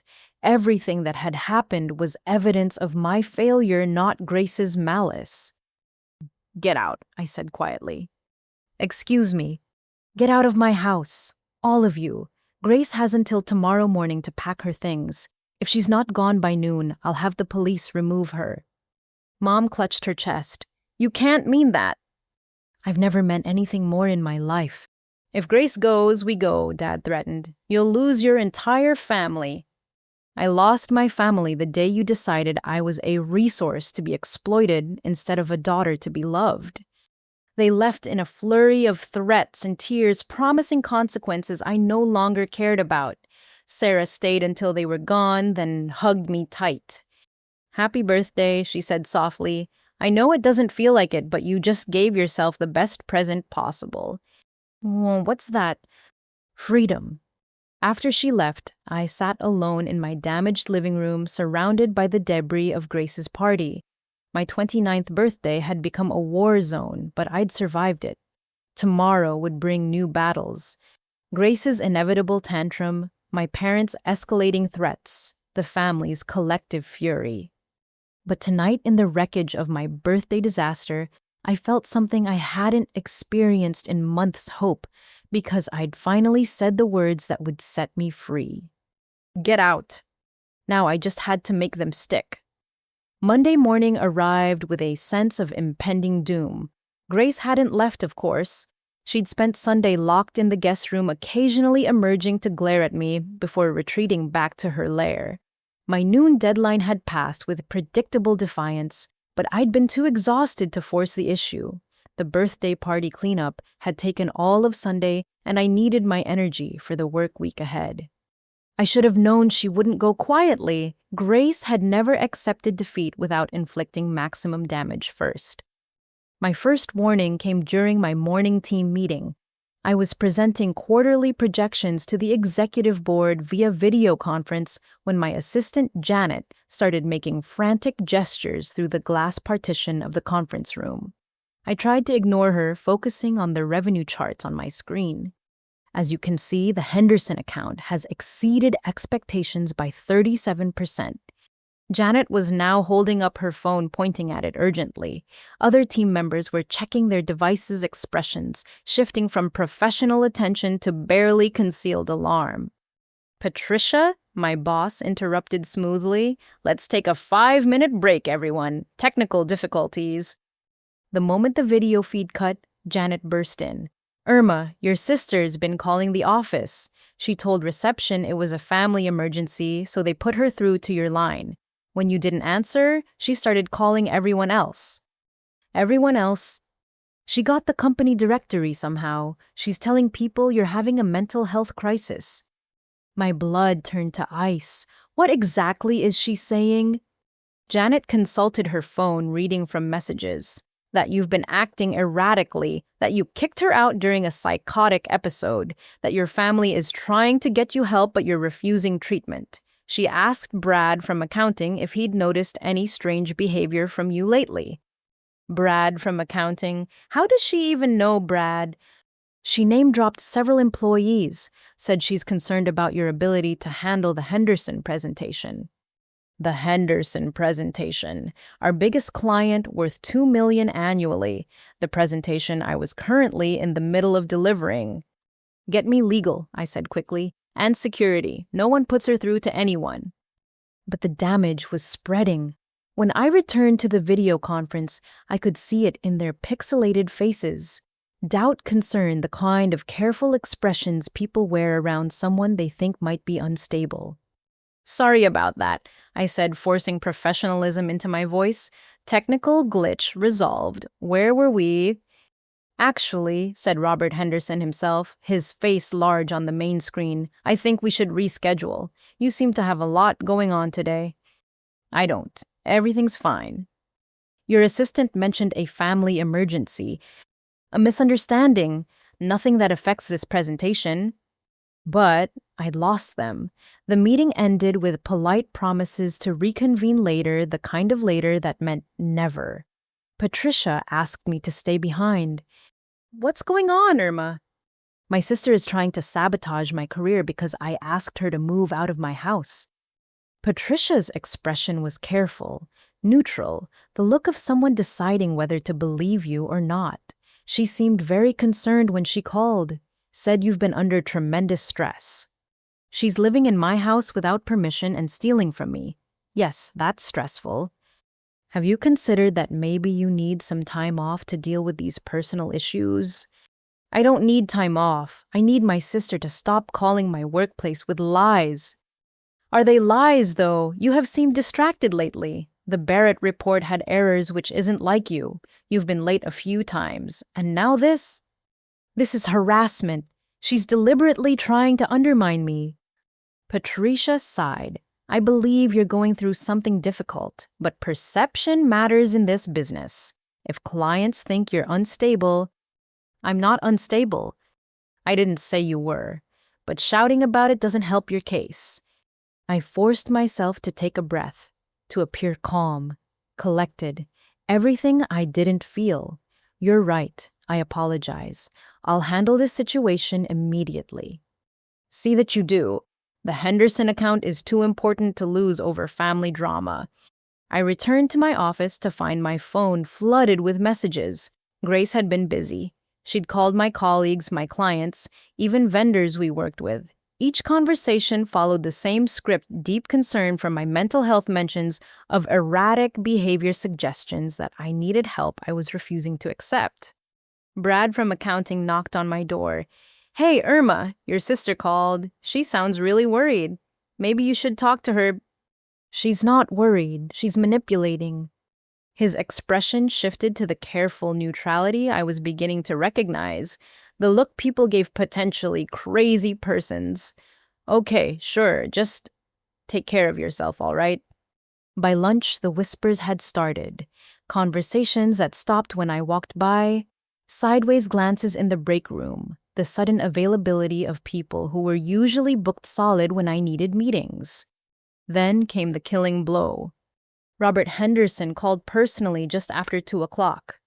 Irma, I wanted to speak with you directly. Mr. Henderson, about this morning? I received a concerning call at lunch from someone claiming to be your sister. My hand tightened on the phone. Whatever she told you, she said you're struggling with paranoid delusions, that you've accused her of elaborate plots to steal from you, that your family is trying to arrange treatment, but you're convinced they're all conspiring against you. Because they are. She's literally stolen thousands from my credit cards. Die. She mentioned you'd say that. Said the purchases were authorized, but you'd forgotten due to your current state. My current state? She seemed very credible, Irma, very concerned. She said she hated to reach out, but was worried about the level of responsibility you're carrying given your condition. I don't have a condition. She suggested maybe someone else should handle our account temporarily, just until you're feeling better. The walls of my office seemed to close in. Grace had found the perfect weapon, the suggestion of mental illness impossible to disprove without sounding defensive. Every protest made me seem more unstable. Every denial reinforced her narrative. Mr. Henderson, I've handled your account successfully for 3 years. And we appreciate that. But if you're going through something, I'm not going through anything except family harassment. That's what concerns me. This family situation seems to be affecting your judgment. Perhaps it would be best if Patricia assigned another team lead temporarily. Please don't do this. But his mind was made up. The call ended with corporate politeness that meant my biggest account was gone. Within an hour, Patricia called me back to her office. I'm putting you on performance review, she announced without preamble. The Henderson situation is unacceptable. He asked to be reassigned because my sister told him I was mentally ill. Regardless of the reason, we've lost confidence from our biggest client. That's a problem. This is insane. I've been a top performer for 5 years. And in the last month, you've been distracted, emotional, and now you've lost Henderson. I'm trying to help you here, Irma. Take some time, sort out whatever's happening at home. Come back when you can focus. Are you suspending me? I'm suggesting a voluntary leave of absence. 2 weeks, with pay. Get your house in order literally and figuratively. I knew what would happen if I refused. The suggestion would become mandatory. The paid leave would become unpaid. The temporary would become permanent. Fine, I said quietly. 2 weeks. I cleaned out my desk under Janet's sympathetic gaze, carrying my belongings to my car in a banker's box like a corporate cliché. As I drove home, my phone rang repeatedly, Grace probably calling to gloat. I let it go to voicemail. The house was quiet when I entered. Too quiet. I found Grace in the living room, my laptop open on her lap, typing furiously. What are you doing? She looked up with false innocence. Just tidying up some things. Did you have a good day at work? You know I didn't. Oh, what happened? Don't play dumb, Grace. You called my boss, my clients, everyone. I was worried about you. The way you acted Saturday night, throwing all those people out screaming about trespassing, it wasn't normal. You threw a party in my house without permission. See, there you go again with the paranoid accusations. I was trying to celebrate your birthday. You told Henderson I was mentally ill. I told him I was concerned. There's a difference. She closed the laptop with a satisfied smile. Maybe this break from work will be good for you. Give you time to reassess your priorities. My priorities. Family should come first, not jobs or money or possessions. Family. You sabotaged my career because I wouldn't let you live here rent-free. I tried to help you see what really matters. And look, now you have 2 whole weeks to think about it. You're welcome. The casualness of her destruction took my breath away. My career, my reputation, my professional relationships. She'd burned them all with a few strategic phone calls and not an ounce of remorse. Get out, I said quietly. We've been through this. I'm not leaving. Then I'll make you leave. How you can't evict me without proper notice. You can't call the police without looking even more unstable. You can't even go to work without my permission, apparently. She stood smoothing her dress, another new one I didn't recognize. Face it, Irma, you've lost. The sooner you accept that and share what should have been shared from the beginning, the sooner this all stops. This will never stop. Even if I gave you everything, it would never be enough. Try me. Start with 50,000, cash. We'll call it a loan if that makes you feel better. I'd rather burn it. That can be arranged too. The threat in her voice was clear. This was just the beginning. My job, my reputation, and my sanity. She'd take them all piece by piece until I gave her what she wanted. But she'd made one mistake. In her eagerness to destroy my professional life, she'd given me something I didn't have before time. 2 weeks of paid leave. 2 weeks to figure out how to reclaim my life. I smiled the first genuine smile in weeks. Thank you, Grace. For what? For showing me exactly who you are and for giving me 2 weeks to deal with it. Her confidence wavered slightly. What are you going to do? What I should have done months ago. Fight back. I picked up my laptop from where she'd discarded it, noting she'd left it logged into my email. Perfect. If she wanted to play with documentation, I could play too. Every call she'd made, every lie she'd told, every bit of sabotage. I'd have a record.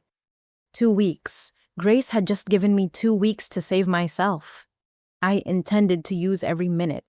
Day 10 of my forced leave dawned gray and drizzling, matching my mood perfectly. I'd barely slept, kept awake by Grace's late-night video calls with friends, her laughter echoing through walls that seemed thinner every day. My evidence file was growing. Recordings of her conversations, screenshots of her social media posts, bragging about her business ventures, funded by credit card fraud documentation of every lie she told about my mental state. But I needed more. Something definitive. That morning would provide it in ways I never expected. I woke early, desperate for a moment of peace before the daily battlefield resumed. 5:30 a.m. Surely even Grace would be asleep. I padded downstairs in my pajamas, craving nothing more than coffee and silence. The kitchen was my sanctuary in the pre-dawn hours. I moved through the familiar ritual grind, the beans, heat the water pour with careful precision into my French press. The expensive coffee was one of my few remaining pleasures, a small luxury I protected by hiding the beans in an old flour container Grace would never touch. While the coffee steeped, I opened my laptop on the counter. I'd been practicing my Henderson presentation, refusing to accept that the account was truly lost. Maybe if I could show Patricia I was still capable, still focused, despite everything. The presentation slides filled my screen. Revenue projections, market analysis, strategic recommendations worth millions to our firm. This was my work, my value, my proof that I was more than the crazy woman Grace painted me to be. I poured coffee into my favorite mug, the replacement for the one Tyler had chipped, though this one held no sentimental value. Grandma's hand-painted ceramic was irreplaceable. One more thing Grace's invasion had cost me. Steam rose from the dark surface as I lifted the mug to my lips, inhaling the rich aroma. For just this moment, everything was quiet. Everything was mine. Oh, good, you made coffee.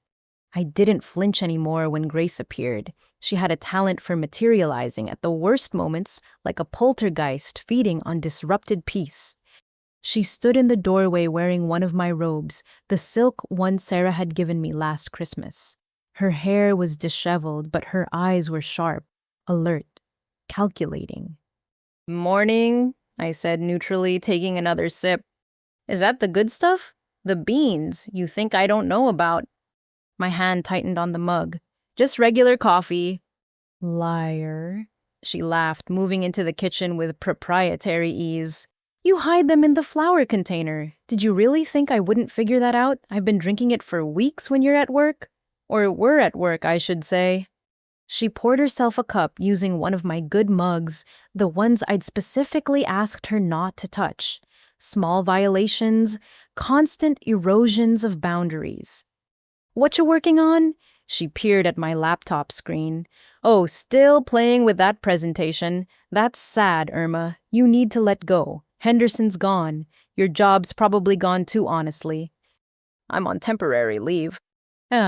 Sure you are."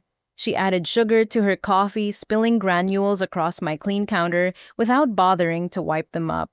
"Just like I'm temporarily staying here. We both know temporary has a way of becoming permanent when you're unstable." "I'm not unstable." "No, Let's review. You've accused me of theft, called the police, on your own sister, thrown out party guests, changed locks on family, lost your biggest client, and now you're up at dawn obsessing over a presentation no one wants to see. That sounds pretty unstable to me. Everything you just listed was a reaction to your behavior. See paranoid delusions. Everyone's out to get poor Irma. I turned back to my presentation, determined not to engage. But Grace wasn't done. She never was. You know what your problem is. She settled against the counter, blocking my view of the screen. You can't handle success. Grandma leaves you money, you hoard it. You get a nice house, you lock everyone out. You have a good job, you sabotage it with your paranoia. You sabotaged my job. I made concerned phone calls about my sister's mental health. If that's all it took to derail your precious career, maybe it wasn't that solid to begin with. My hands shook as I reached for my mug. Just a few more sips of peace, just a moment more of sanity before the day's battles began. Make me breakfast, Grace commanded suddenly. What? Breakfast. I'm hungry and you're up anyway. Make something nice. Eggs Benedict, maybe. You used to make that for Grandma. Make your own breakfast. Come on, sis. You're not doing anything important, just playing pretend businesswoman on your computer. At least making breakfast would be useful. No. Her expression darkened. You know what, fine. Be selfish. It's what you do best anyway. She moved around the island, each step deliberate, predatory. I should have seen it coming. Should have recognized the gleam in her eye, the way her hand reached out with calculated casualness. But I was tired. So tired. My guard was down for just a moment. Grace's hand connected with my mug, not accidentally, but with precise force. The ceramic flew from my grip, coffee arcing through the air in a graceful brown spray before the mug hit the tile floor. The sound was distinctive. Not just a break, but a shattering, pieces exploding across the kitchen like ceramic shrapnel. Coffee pooled around the fragments, seeping into grout lines, splashing against cabinet bases. For a moment, neither of us moved. Then Grace smiled, that sharp, satisfied smile I'd come to hate. Oops, she said flatly, butterfingers. I stared at the destroyed mug, something inside me breaking along with it. This wasn't about coffee or ceramic. This was about the deliberate, methodical destruction of everything I touched, everything I valued, everything that brought me even a moment's peace. That was Grandma's mug, I said quietly. Grace's smile widened. No, it wasn't. I broke Grandma's mug weeks ago. That was just your pathetic replacement, but good try with the guilt trip. She was right, of course, but that made it worse somehow. Even my attempts to replace what she destroyed could be destroyed again. Nothing was safe. Nothing was sacred. Nothing was mine. Get out of your own house, you spoiled witch. The words erupted from her like venom. You think you're so special, so deserving, you're nothing, a pathetic corporate drone playing house with Grandma's money. The scream brought footsteps from above. Of course they were here. My parents descended the stairs like they'd been waiting for their cue, both fully dressed despite the early hour. What's going on? Mom demanded, though her tone suggested she already knew. Irma threw coffee at me, Grace cried, gesturing at the mess. I didn't. Well, look at this, Grace continued, voice rising to hysteria. She's getting violent. Now I told you she was escalating. Dad surveyed the scene with grim satisfaction. This is what we were afraid of. You're losing control, Irma. They sat at my dining table. My parents at my table in my house, preparing to pass judgment on me based on Grace's lies. They sipped their tea with casual comfort, while my kitchen floor glittered with ceramic fragments and coffee pooled like blood. We're here to help, Mom said in that tone of false concern she'd perfected. But you have to want help. I don't need help. I need my sister to stop destroying my life. There you go again. Dad shook his head. Everything's Grace's fault. No accountability. Accountability? She just deliberately broke my mug. I saw the whole thing, Grace interjected. You knocked it over during one of your fits. What fits? The ones you've been having, the paranoid episodes, the violent outbursts. This is insane. You're all insane. See, Mom said softly to Dad. She's even projecting now. They'd rehearsed this. Every word, every reaction, every concerned glance. A performance designed to make me doubt my own reality. My laptop sat open on the counter, presentation still glowing on the screen, but something else caught my eye. The small camera indicator light was on. The webcam was active. My heart nearly stopped.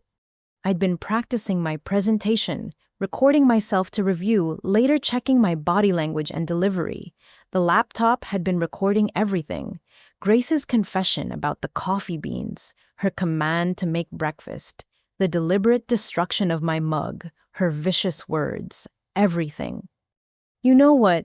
I said, forcing calm into my voice. You're right. I need a moment to collect myself. I moved toward my laptop casual as I could manage. Grace stepped in front of me. What are you doing?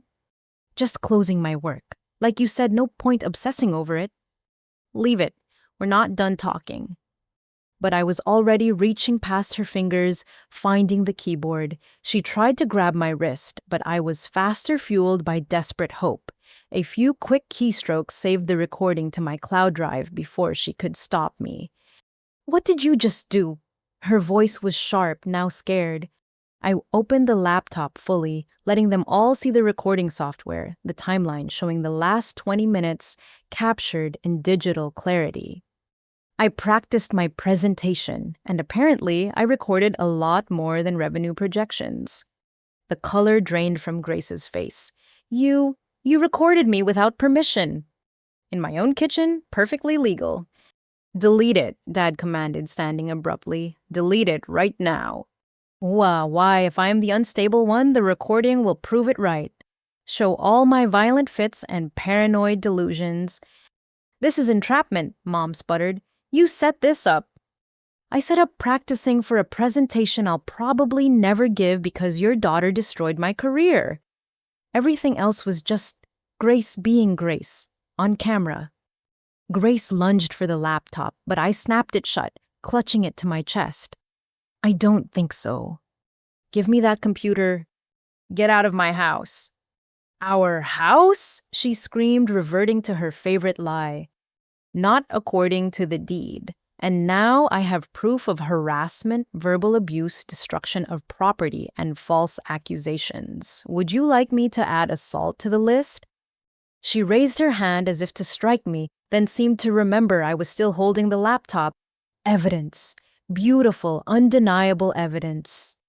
This changes nothing, Dad said, but his bravado was crumbling. So you have a video of a family argument. So what? A family argument. She admitted to stealing my coffee, commanded me to cook for her, deliberately destroyed my property, screamed at me to get out of my own home, all while you two sat there enabling her. It's a perfect little snapshot of what I've endured for months. You manipulated this, Grace accused. You knew we were coming down. You set this whole thing up. How could I know you'd break my mug? How could I know you'd scream those exact words? How could I set up your confession about stealing my hidden coffee beans? She had no answer. For once, Grace had no lies ready, no manipulation prepared. The truth sat between us, captured in pixels and audio undeniable. We should go, Mom said quietly, the first sensible thing she'd said in months. I'm not leaving, Grace declared. This is my home too. No, I said firmly, it's not. And now I have proof. Get out. All of you. Now. They left finally, but not before Dad delivered one last threat. This isn't over. Family doesn't give up on family even when they've lost their way. I stood in my kitchen surrounded by broken ceramic and spilled coffee, clutching my laptop like a life preserver. The morning sun was rising, burning through the gray drizzle, and for the first time in months, I felt like I could breathe. Grace had given me a gift with her rage. She'd shown them all exactly who she was, and I'd caught it all. The war wasn't over, but I just won my first real battle. My hands shook as I sat at my desk laptop, opened the file names staring back at me. Kitchen, recording, final evidence, MP4. 23 minutes and 47 seconds that would change everything. I'd already backed it up to 3 different cloud services and a physical drive I'd hidden in my car. Grace had taught me paranoia could be a survival skill. I clicked play. The video started with me adjusting the laptop angle, preparing for my Henderson presentation practice. My face looked haggard, dark circles under my eyes, telling the story of sleepless nights. Then my voice reading revenue projections with forced enthusiasm, trying to pretend my career hadn't imploded. Fast forward to 5:30.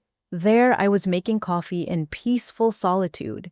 The timestamp in the corner proved the early hour, my quiet movements showing someone trying not to wake the house. Everything normal. Everything calm. Then Grace entered at 5:43. I watched myself tense as she appeared, though I'd tried to hide it. The audio was crystal clear. Every word, every threat, every lie captured with digital precision. Her casual admission about stealing my hidden coffee, her demand that I make her breakfast, the calculated way she'd moved around the island positioning herself for what came next. At 6:02, the mug shattered. The laptop's position had captured it perfectly. Grace's hand extending with deliberate force, the ceramic flying, the coffee splashing across clean tile. Her satisfied smile afterward. No accident. No butterfingers. Just pure, intentional destruction. "Get out of your own house, you spoiled witch!" Her scream made me flinch, even on replay. The venom in her voice, the hatred in her eyes, all preserved in high definition. Then my parents descending the stairs at 6:05, fully dressed, their arrival too convenient to be coincidence. The rest played out like a courtroom transcript, their gaslighting attempts, Grace's lies about my violent outbursts, Mom's false concern, Dad's rehearsed disappointment, all of it exposing their coordinated campaign to paint me as unstable. I saved multiple copies, then opened a new document. If I was going to use this evidence effectively, I needed to present it strategically.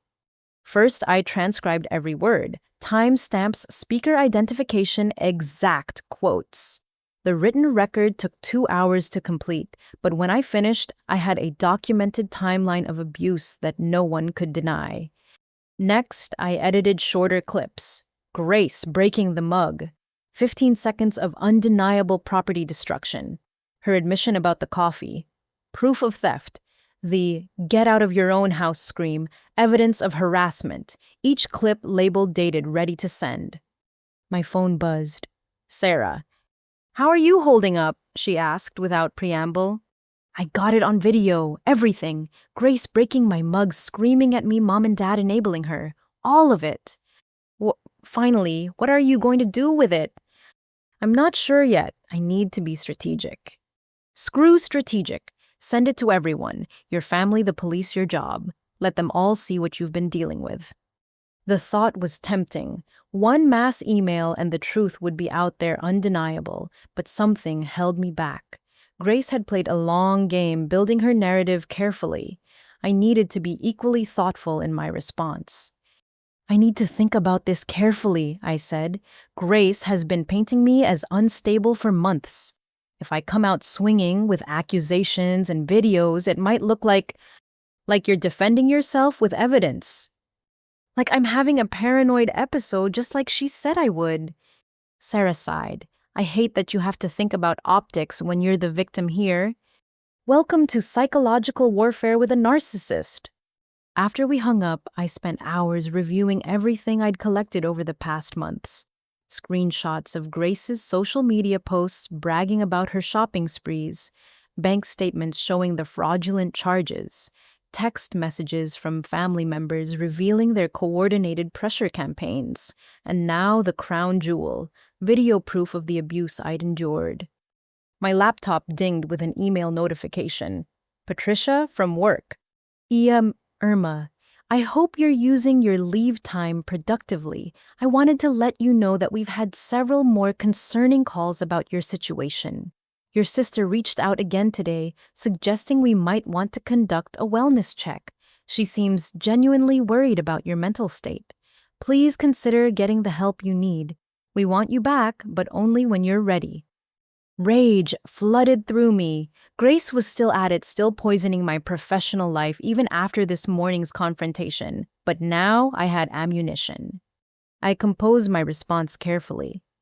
Patricia, thank you for your concern. I need to make you aware of a serious situation. My sister has been conducting a harassment campaign against me, including making false statements about my mental health to damage my career. I have video evidence from this morning showing her destroying my property and admitting to theft, all while claiming I'm unstable. I'm happy to share this evidence with HR and legal. I believe what she's doing constitutes defamation and tortious interference with my employment. I'm using my leave time to address this situation legally and would appreciate the company's support in protecting me from further harassment. I have never been more clear-headed or determined. The only mental health issue in my family is my sister's pathological need to destroy what others have built. I look forward to discussing this with you and appropriate team members at your earliest convenience. I attached the 15-second clip of Grace smashing my mug and her "get out of your own house" scream, enough to prove my point without overwhelming. Send. Within minutes, my phone rang. Patricia. Oh, Irma, I just watched. Is this real? Every second of it. This is what I wake up to. This is what I've been living with. And when I try to set boundaries, she calls my workplace and tells everyone I'm having a mental breakdown. I had no idea. She seemed so concerned, so genuine. Manipulators usually do. That's how they get away with it. I need to loop in HR and legal. This is serious. If she's been deliberately sabotaging your employment. She has, and I have more evidence, recordings, documents, proof of credit card fraud. She's been building a case that I'm unstable, so no one would believe me when I tried to expose what she's really doing. Patricia's voice changed, becoming the sharp professional I'd always respected. Send everything to legal, everything. We take harassment of our employees seriously, especially when it affects their work. I'm reversing your leave effective immediately if you want to return. I need a few more days to handle the legal aspects, but yes, I want my job back, and I want protection from her continued harassment. You'll have it. I'm so sorry, Irma. We should have looked deeper instead of taking her word. After we hung up, I felt the first real hope in months. One video strategically deployed had already started changing the narrative. But I wasn't done. I opened our family group chat, the one where Grace had been painting me as unstable for months, where relatives had been offering prayers for Irma's recovery and suggestions for mental health facilities. Time to introduce some reality. Why, family, I wanted to share something with all of you. Many of you have been told I'm unstable, paranoid, and potentially dangerous. I understand Grace has been very convincing in her concern. I'm attaching a video from this morning. Please watch it and then ask yourselves who really needs help here. I uploaded the full 23-minute video unedited. Let them see it all. The peace I tried to create, the destruction Grace brought, the lies she told, the enabling my parents provided. The reaction was immediate. Cousin Marcus, is this real? Did she really break your mug on purpose? Aunt Linda, this is concerning, but maybe we should discuss this privately. Uncle Tom, that girl screamed at you to get out of your own house, that you paid for. Cousin Beth, I'm so sorry, Irma. Grace told us you were having episodes, but this is abuse. Not everyone believed it. Some family members insisted the video was edited, taken out of context, or that I'd provoked Grace somehow. But cracks were forming in the narrative she'd built. Truth has a way of doing that. Grace herself appeared in the chat within an hour. I can't believe you're sharing private family moments publicly. This just proves how unstable you are. That video doesn't show the months of your paranoid behavior that led to this. I responded simply, it shows you breaking my property and telling me to get out of my own home. It shows mom and dad watching silently. It shows exactly what happens when I try to have 5 minutes of peace in the house I paid for. If you think your behavior in this video is defensible, you're welcome to explain it. She tried.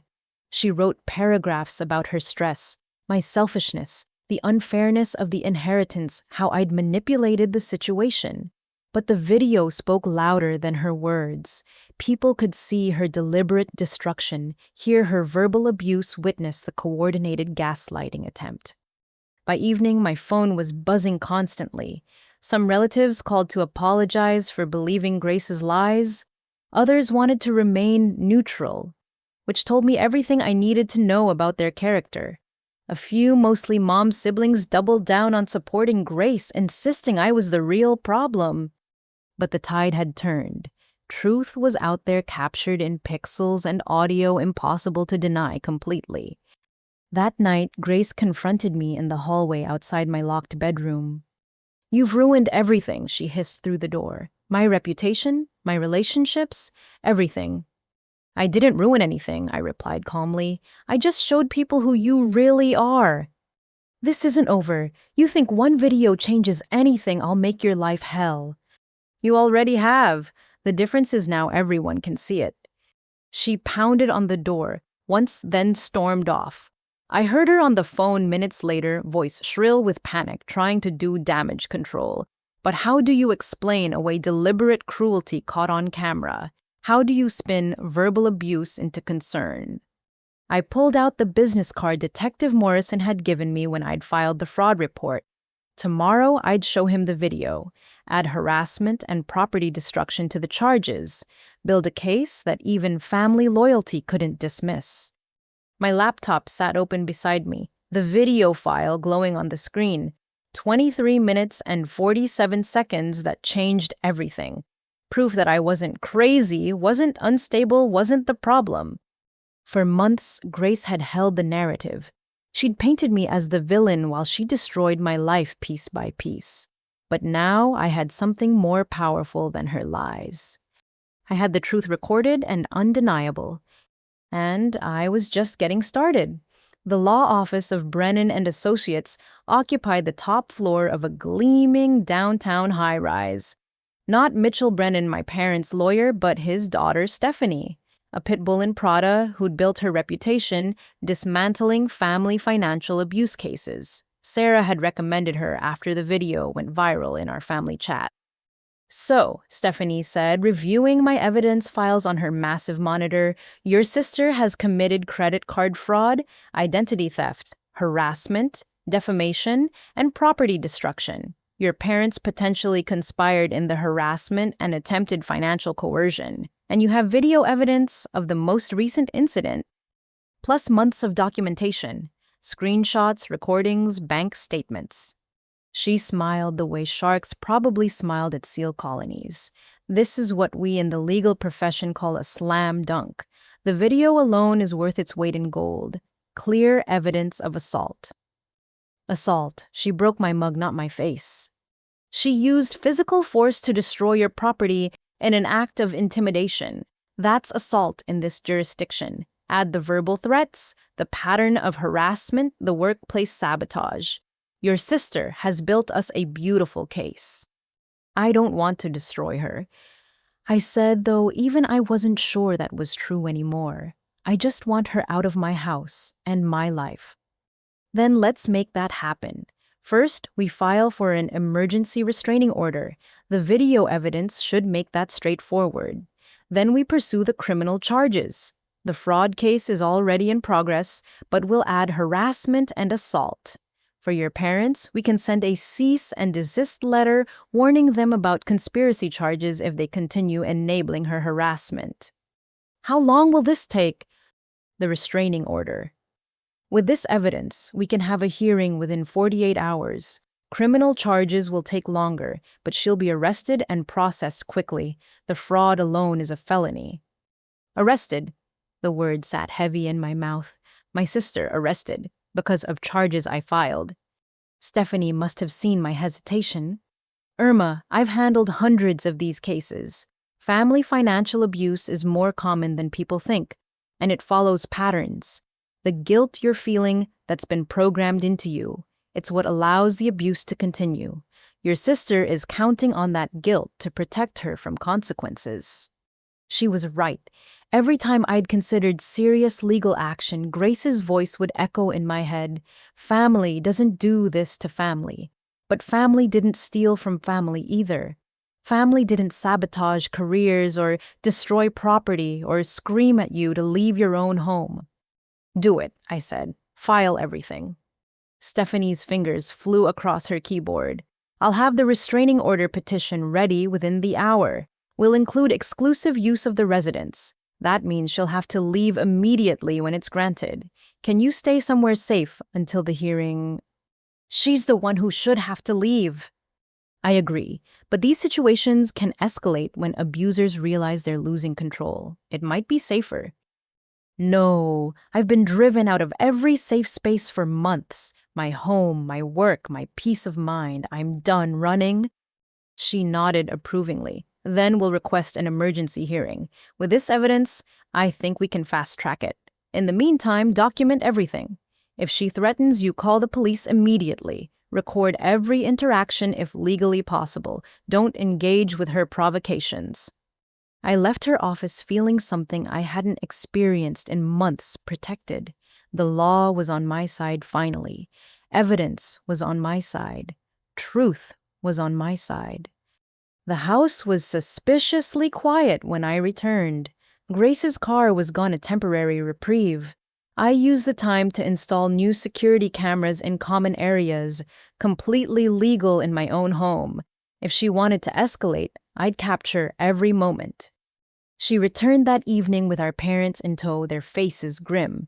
They'd clearly been strategizing. We need to talk, Dad announced, settling into my living room like he owned it. About what? About this video you've been spreading around the family. It's caused significant damage. The truth tends to do that to lies. Mom clutched her purse knuckles white. You've humiliated your sister. Aunt Linda says Grace was crying for hours. She humiliated herself. I just provided evidence. You set her up, Grace accused, but her usual fire was dimmed. You knew I'd react to your provocation, so you recorded it.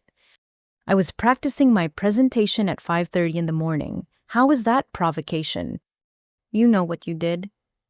Yes, I made coffee in my own kitchen. Clearly, I'm a monster. Dad leaned forward using his business negotiation voice. Let's cut to the chase. What's it gonna take to make this go away? Go away. The video, the charges, this whole mess. What do you want? I laughed, actually laughed.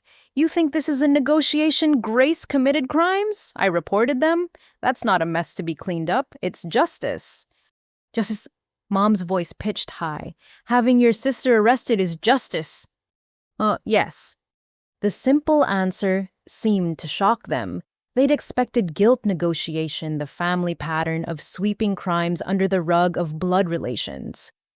Grace pulled out her phone, showing me the screen. I've written an apology. I'll post it to the family chat if you delete the video and drop the charges. I read her draft. It was a masterpiece of non-apology. I'm sorry if anyone was upset by the video. Things were taken out of context, and I regret if my actions seemed harmful. Irma and I have had our differences, but family works through challenges together. This isn't an apology, I said.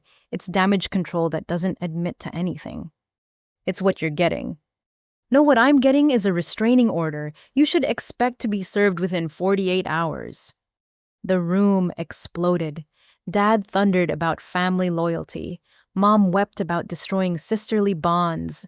Grace screamed that I'd regret this, that I was ruining her life, that no one would ever forgive me. You're right about one thing, I said when they paused for breath. I am ruining your life. The life where you get to steal from me, live in my house without permission, sabotage my career, and face no consequences. That life is over. You'll be alone, Mom warned. No family will stand by you after this.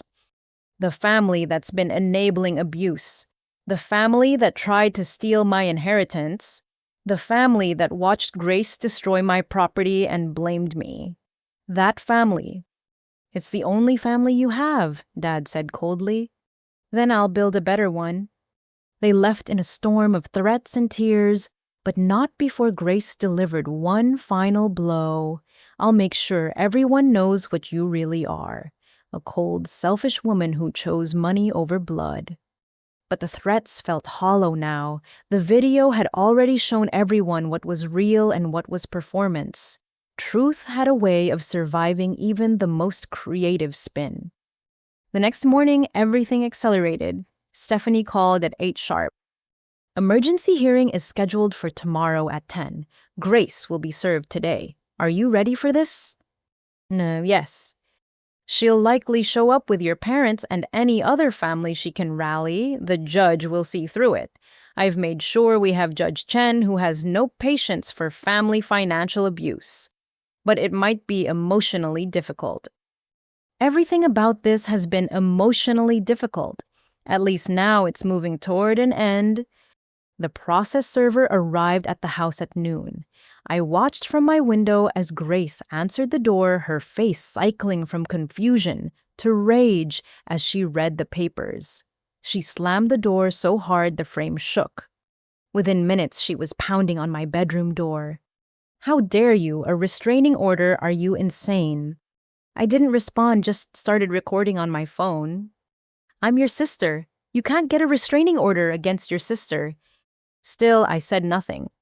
Answer me, open this door, and face me, you coward.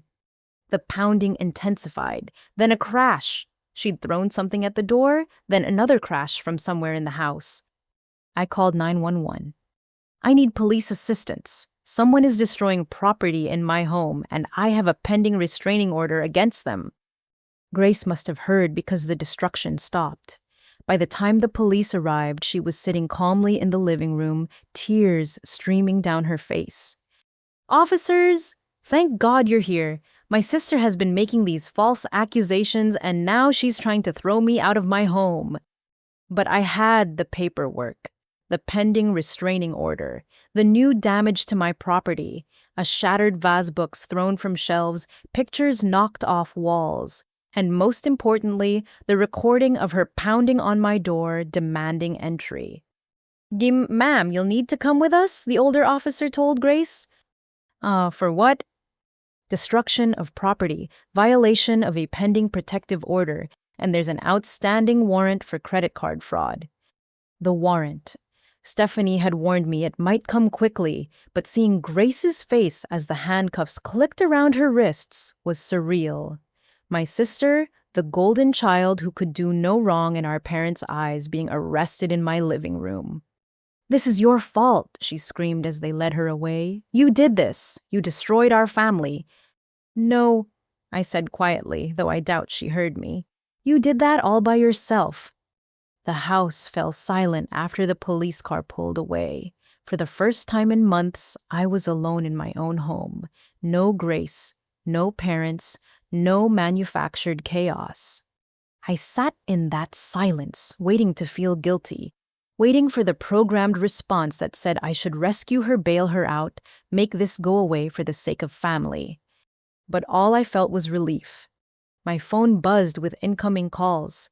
Parents, aunts, cousins, all presumably informed of Grace's arrest. I turned it off. Tomorrow would bring the restraining order, hearing more family drama, more accusations of cruelty. But tonight, for the first time since inheriting Grandma's money, I had peace. The war wasn't over.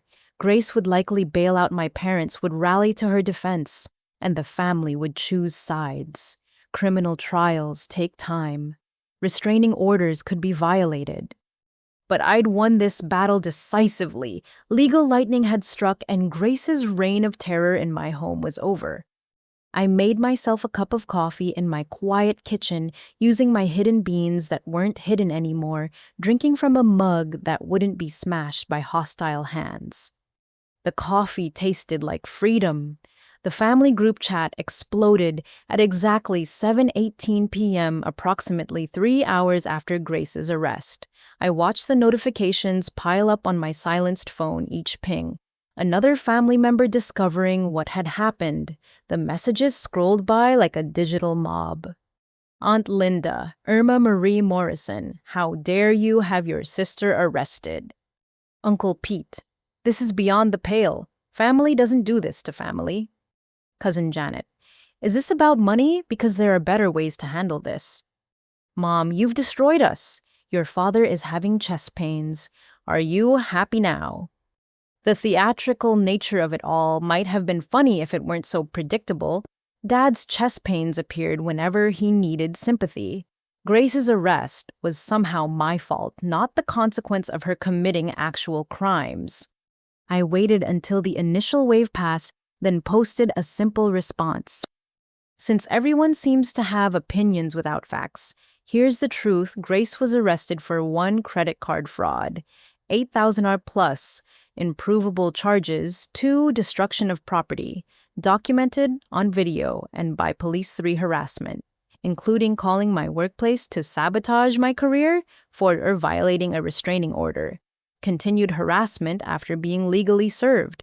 I didn't have her arrested. Her actions had her arrested. I just stopped protecting her from consequences. Then I attached everything. The credit card statements with fraudulent charges highlighted, screenshots of her social media posts bragging about purchases made with stolen money, the police report with photos of my destroyed property, transcripts of her calls to my workplace claiming I was mentally unstable, and finally, the full 23-minute video. Before you condemn me, I wrote, watch the video, all of it. See how your poor Grace really behaves, then tell me I'm the villain. The chat went quiet for exactly 12 minutes.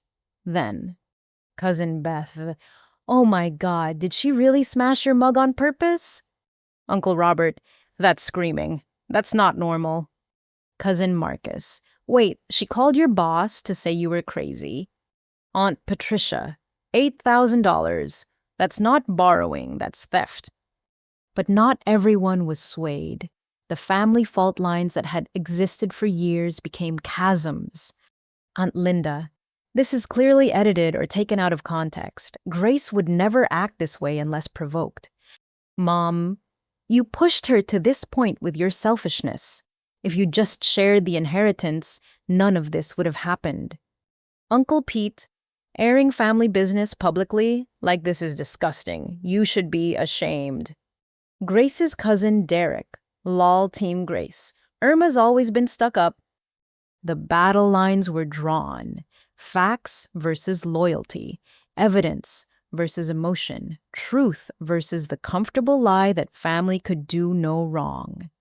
Then Grandma Eleanor's best friend Margaret entered the chat. At 82, she rarely participated in family drama, but when she spoke, people listened.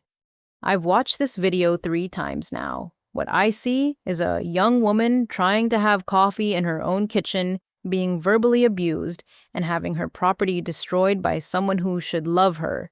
Eleanor told me before she died that she was leaving everything to Irma because, and I quote, she's the only one who visits me without asking for money. Eleanor knew exactly what she was doing. She protected Irma the only way she could, by giving her the resources to protect herself. And now you're all attacking her for using those resources exactly as Eleanor intended. Shame on every one of you who enables abuse in the name of family. The chat exploded again, but now the divide was clearer. Younger cousins who'd experienced their own family boundary violations sided with me. Older relatives who believed in keeping quiet about family problems sided with Grace. And in the middle were those who just wanted the drama to end. My phone rang. I expected Mom or Dad, but it was Cousin Marie, a lawyer in Seattle.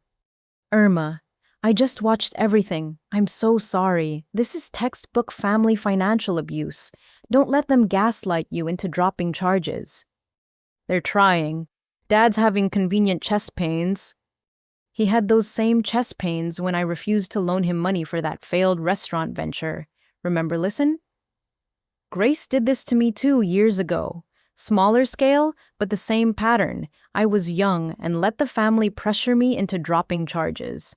She never stopped. She just got better at it. Wait, what Grace stole from you? About $3,000. Claimed it was for nursing school. The family convinced me to let it go, that she'd learned her lesson. Instead, she learned she could get away with it. Don't make my mistake. After we hung up, I screenshot Marie's call log and posted it to the chat. Who else has a Grace story? Who else was pressured to keep quiet? The dam broke. Cousin Alex, she borrowed $2,000 from me for a business venture, never saw a penny back.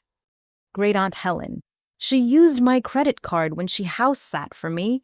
I was too embarrassed to tell anyone. Second cousin Tom, she convinced my mom to co-sign a car loan, destroyed my mom's credit when she defaulted. Uncle Robert, I always wondered why Marie stopped coming to family gatherings.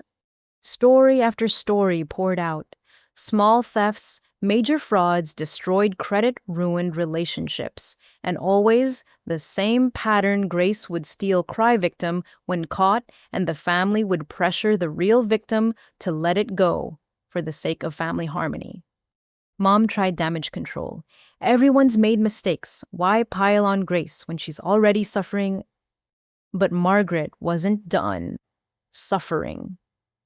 She's suffering the consequences of her actions for the first time in her life. How many people has she hurt while you protected her, while you enabled her? How many family members stay away from gatherings because of her? You've lost more family protecting Grace from consequences than Irma has by holding her accountable. The truth of it was devastating. I started counting the cousins who'd gradually stopped coming to holidays, the relatives who'd become too busy for family events. At least 7 that I could think of, all with Grace, stories all pressured to stay quiet. This is what happened. I typed, when you protect abusers instead of victims, when you choose the comfort of silence over the discomfort of accountability. Grace didn't just steal from me. She's been stealing from this family for over a decade, and you've all been accomplices by demanding silence from her victims. Aunt Linda made one last attempt. But she's family. Doesn't that mean anything to you? Margaret responded before I could. Family means holding each other to higher standards, not lower ones. Family means protecting each other from harm, not enabling the harmful. What you call family loyalty is actually cowardice. It's easier to silence victims than confront abusers. Eleanor knew this. That's why she gave Irma the power to finally say no. I added my own thoughts. Yes, Grace is family. So was I when she destroyed my property. So was I when she sabotaged my job. So was I when she committed fraud in my name. Where was your family-first attitude then? It only seems to apply when protecting abusers, never their victims. The chat devolved into arguments between those who'd been Grace's victims and those still in denial. But something fundamental had shifted. The family's dark secret was in the light, documented and undeniable. Grace wasn't a troubled soul who needed help. She was a serial abuser who'd been protected by family complicity. My phone rang again. Dad, you've destroyed this family, he said without preamble. No, I've exposed what was already broken. There's a difference. Your mother is beside herself. Your sister is in jail. My sister is in jail because she committed crimes. Mom is beside herself because her enabling has been exposed. How can you be so cold? How can you be so blind? Did you read the other stories? Marie, Alex, Helen. How many victims does Grace need before you admit she's the problem? Those are misunderstandings, exaggerations. Dad, stop. Just stop. You've run out of excuses. Everyone can see the pattern now. Everyone knows what Grace is and what you've enabled. The question is, what are you going to do about it? I'm going to get my daughter out of jail and bring this family back together. Good luck with that. But Grace isn't welcome in my home, and I'm done pretending her crimes are my fault. You can either accept that or lose another daughter. Your choice. I hung up and turned back to the still exploding family chat. Alliances were forming, long buried resentments surfacing. The family would never be the same, but maybe that was a good thing. Maybe it needed to break apart so something healthier could grow. Late that night, after the chat finally quieted, Margaret sent me a private message. Eleanor would be proud of you. She told me once that she failed your mother and Grace by protecting them from consequences. She refused to make the same mistake with you. Stand strong, dear one. Truth has a way of healing what lies have poisoned, even if the medicine tastes bitter going down. I saved the message and finally allowed myself to cry, not from sadness or guilt, but from relief. The family explosion I'd feared for so long had finally happened, and I was still standing. More importantly, I wasn't standing alone. For every family member who condemned me, another reached out with support and their own story of Grace's abuse.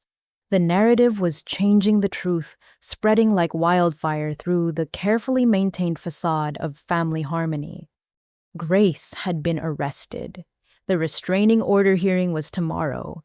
The criminal cases would proceed, and the family that had enabled her for so long was finally being forced to see the cost of their complicity.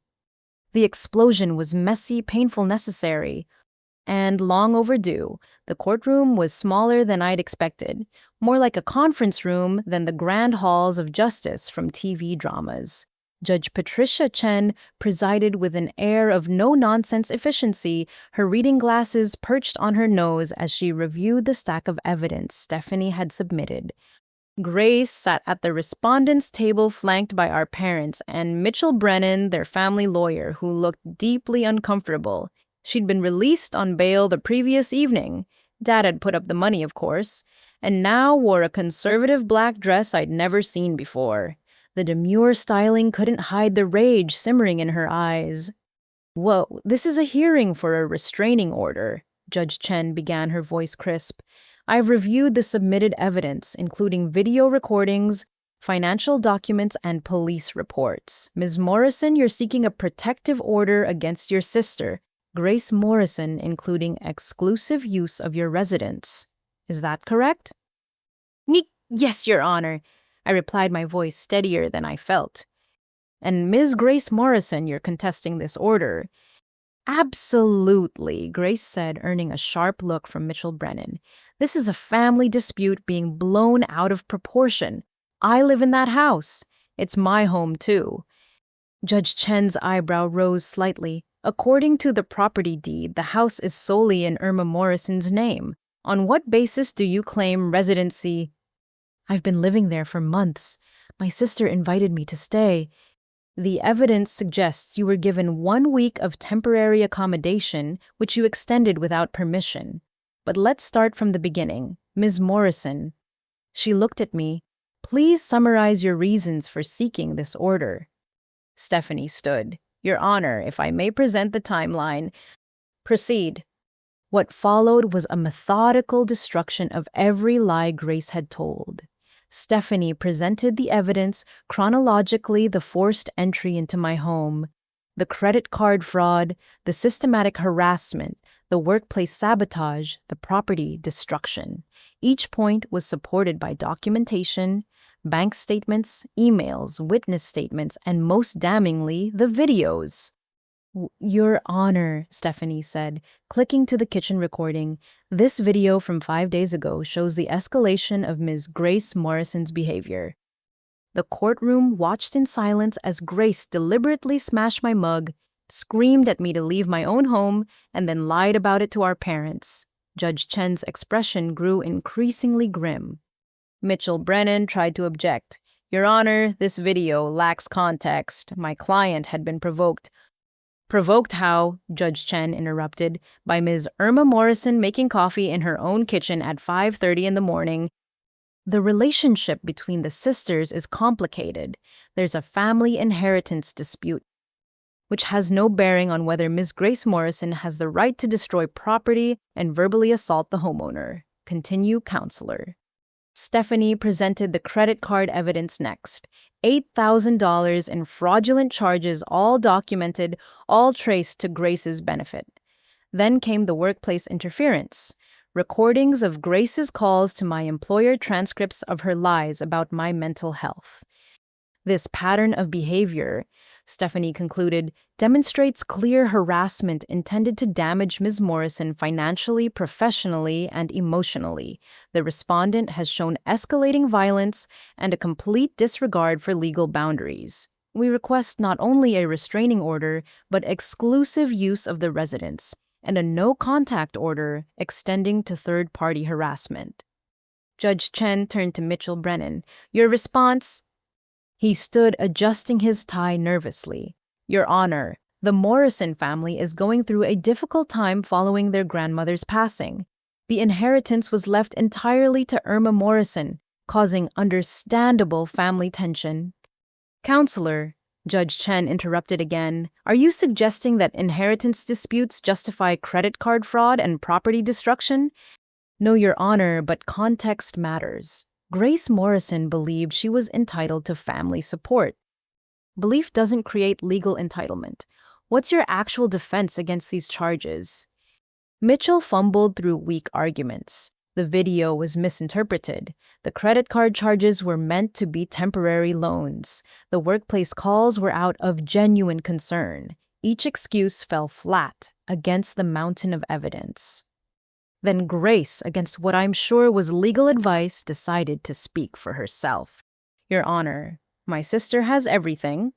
Our grandmother left her $400,000 while I got nothing. I've been struggling to get on my feet, and instead of helping, she hoards her wealth while I suffer. Yes, I used her credit card, but only for necessities. Yes, I got angry, but who wouldn't when being kicked out by their own sister? This restraining order is just another way for her to punish me for being poor.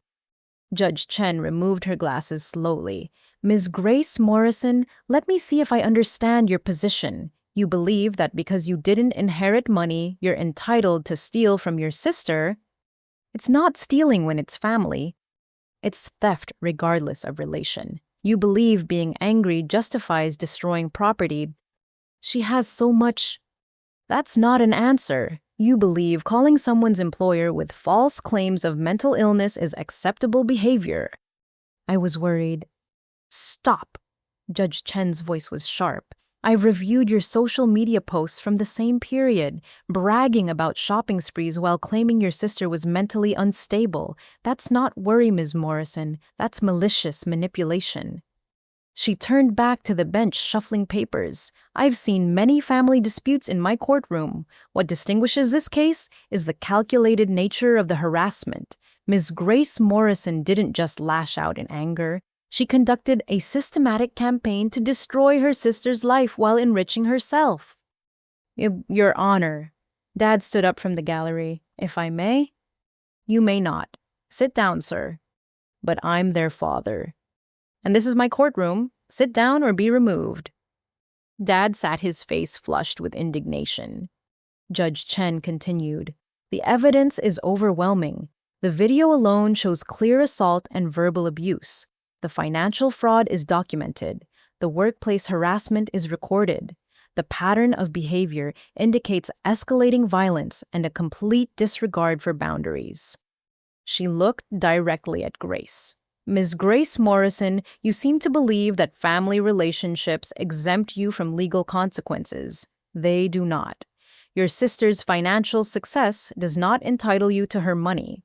Your emotional distress does not justify criminal behavior. Your housing situation is not your sister's responsibility. Then, to me, Ms. Irma Morrison, you've shown remarkable restraint in a situation that would test anyone's patience. The law recognizes your right to live peacefully in your own home without harassment, regardless of family relationships. She began writing. I'm granting the restraining order in full. Grace Morrison is prohibited from coming within 500 feet of Irma Morrison, her home or her workplace. This includes no contact through third-party social media or electronic communication. Any violation will result in immediate arrest. Your Honor, Mitchell Brennan stood. My client has belongings at the house. She has 72 hours to arrange supervised retrieval of her possessions through the sheriff's department. She is not to enter the property herself. Grace exploded. This is insane. Where am I supposed to live? That's not this court's concern or your sister's responsibility. You're an adult, Ms. Morrison. It's time you acted like one. Your Honor, Stephanie added, we'd also like to address the matter of restitution for the credit card fraud and property damage. That will be handled in the criminal proceedings. However, Judge Chen looked at Grace again. I strongly suggest you begin making arrangements to repay what you've stolen. It might help during sentencing. Sentencing, Mom gasped from the gallery. Judge Chen's patience finally snapped. Ma'am, your daughter has committed multiple felonies. Did you think there wouldn't be consequences? This isn't a family squabble. It's a criminal matter. Your daughter is looking at potential jail time, significant fines, and a criminal record that will follow her for life. Perhaps if someone had held her accountable earlier, it wouldn't have come to this. She stamped the order. The restraining order is effective immediately. Ms. Grace Morrison, you are to leave these premises and have no contact with your sister. Any violation will result in your immediate arrest and revocation of bail on your pending criminal charges. Do you understand? Grace stared at her mouth open as if she couldn't quite process that her actions had consequences. Do you understand? Yes, Grace whispered. Court is adjourned. The gavel came down with finality. As people began filing out, Grace turned to me, her face twisted with hatred. This isn't over, she hissed quiet enough that the bailiff couldn't hear. Yes, I said calmly, it is. Stephanie guided me out a different exit to avoid my family in the hallway. That went better than expected. Judge Chen doesn't tolerate financial abuse, especially when it's wrapped in family guilt. What happens now? Now you go home, your home exclusively yours, and live your life. Grace will be served with the order immediately. If she violates it, call the police. Don't hesitate. Don't negotiate, just call. The criminal trial will take months, but with this ruling and the evidence, we have conviction is highly likely. And my parents. They'll either accept reality or they won't, but they can't force you to have a relationship with them. The power dynamic has shifted. You hold the cards now. Outside the courthouse, I stood in the afternoon sun, feeling something I hadn't experienced in months: safety, legal, enforceable safety. Grace couldn't come near me. She couldn't call my work. She couldn't destroy my property or scream at me in my own kitchen. My phone buzzed with messages from family members who'd been following the hearing through Mom's dramatic updates. I ignored them all except one from Margaret.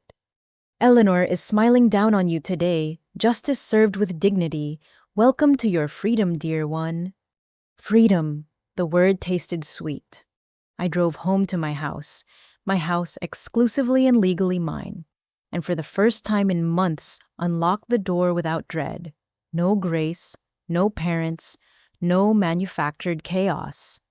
Just peace, protected by law and the swift justice of a judge who saw through the fog of family manipulation to the truth underneath. The war with Grace was effectively over. There would be criminal proceedings, family fallout, and emotional aftershocks, but the daily torture was done. The systematic destruction of my life had been stopped.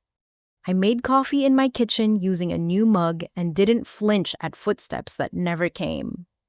Justice swift and complete had been served. The first week after the restraining order felt like learning to breathe again after months underwater.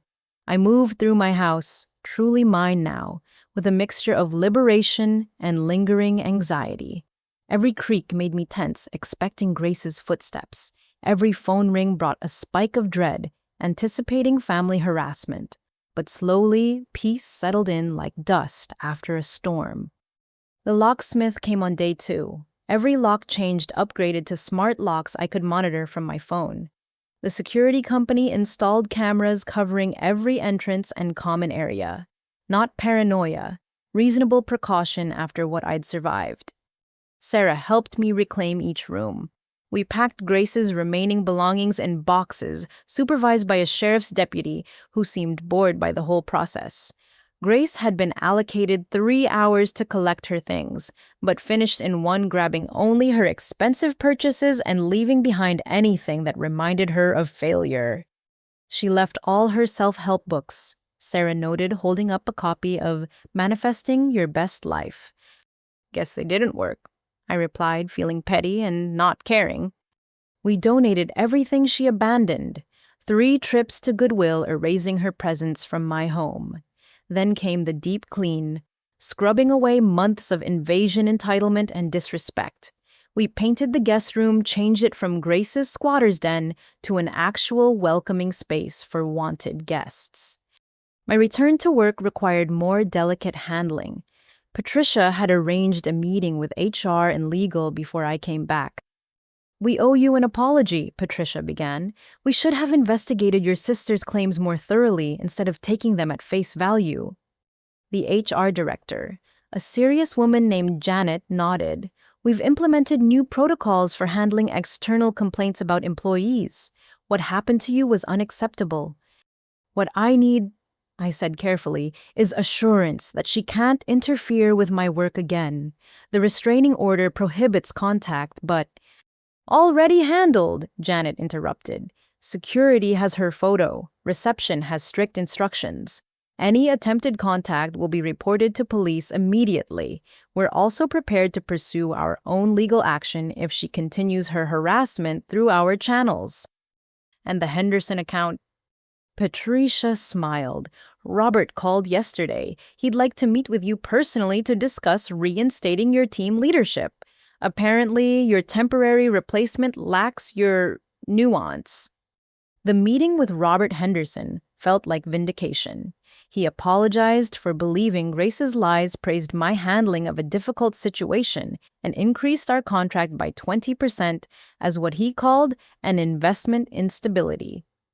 "Anyone who can handle that level of personal attack while maintaining professionalism," he said, "is exactly who I want managing my account." The work victory felt hollow compared to the personal cost, but it was something. Proof that Grace's sabotage hadn't destroyed everything I'd built.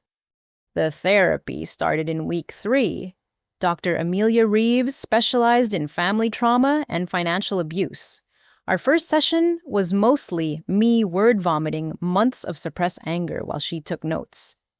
"You've been in survival mode," she explained. "Now that the immediate threat is gone, you need to process what happened, the guilt you feel. That's not natural. It's programmed. Your family trained you from childhood to prioritize their needs over your own. Is it wrong that I don't miss them, my parents, I mean? I know I should feel sad about losing my family, but mostly I just feel relieved. Relief is a perfectly valid response to escaping abuse. You're not required to miss people who hurt you regardless of DNA." We worked through the layers, the childhood dynamics that set me up to be the family scapegoat, the guilt mechanisms that kept me compliant, the gradual escalation of abuse I'd normalize until it exploded into criminal behavior. Each session peeled back another layer of programming. Grace was the golden child who could do no wrong, I realized during session 4. I was the responsible one who had to fix everything. When I stopped playing my role, the whole system collapsed. "And that collapse isn't your fault," Dr. Reeves emphasized. "You didn't break your family. You revealed what was already broken." The hardest part was accepting that my parents had been willing participants, not Grace's victims. They'd enabled her, protected her from consequences, and ultimately chosen her over me when I refused to be victimized anymore. "They knew," I told Dr. Reeves. "Every time she stole from someone, they knew. They just cared more about avoiding scandal than protecting victims." "What does that realization mean for you?" "It means I didn't lose my family when I got the restraining order. I lost them years ago. I just didn't want to see it." The criminal proceedings moved forward without my daily involvement. The prosecutor, a sharp woman named Donna Castillo, kept me informed but handled the heavy lifting. Grace had hired a different lawyer. Apparently, Mitchell Brennan had limits. but the evidence was overwhelming. She's trying to plea bargain, Donna told me during a phone update. Her lawyer knows conviction is inevitable, so they're angling for reduced charges. What does that mean?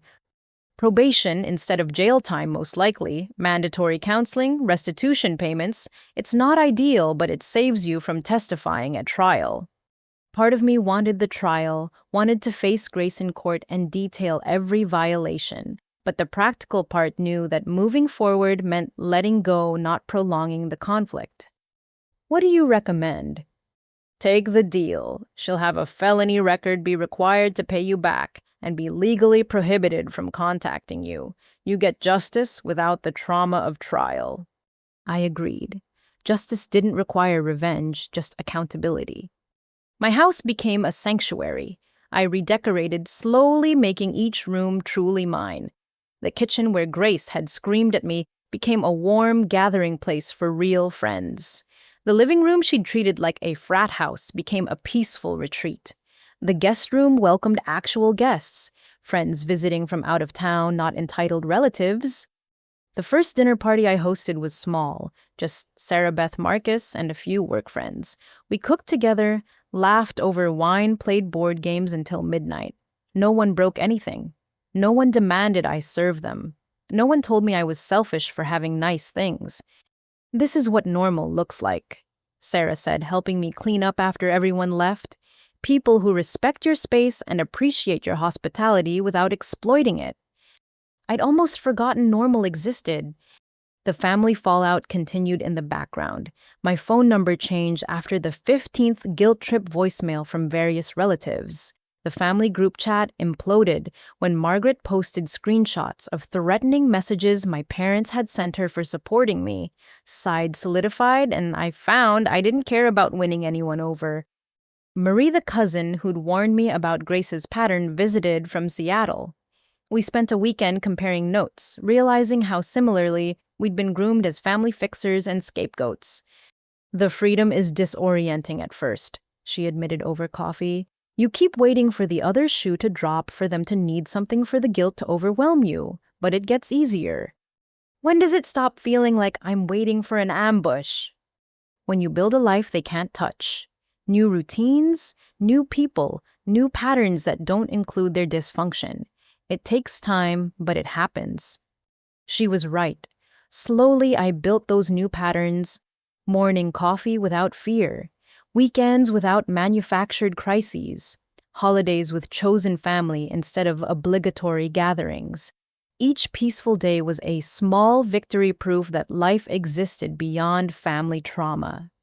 The restitution payments started arriving in month 2, small amounts garnished from whatever job Grace had been forced to take. Each check felt like validation, not for the money, but for the acknowledgement that what she'd taken had value. I donated half to a financial abuse survivors fund. The money had served its purpose in buying my freedom. Now it could help others escape their own family traps. 6 months after the restraining order, I received a letter forwarded through my lawyer. Mom's handwriting, Dad's signature too. I almost threw it away unread, but curiosity won. It was 2 pages of justification dressed as apology. They were sorry I'd felt hurt. They wished I could understand their position. They hoped someday I'd see that family meant forgiveness. Classic non-apology, taking no responsibility while shifting blame back to me. I filed it with the other evidence and felt nothing. No guilt, no sadness, no desire to respond. They were strangers who happened to share DNA, nothing more.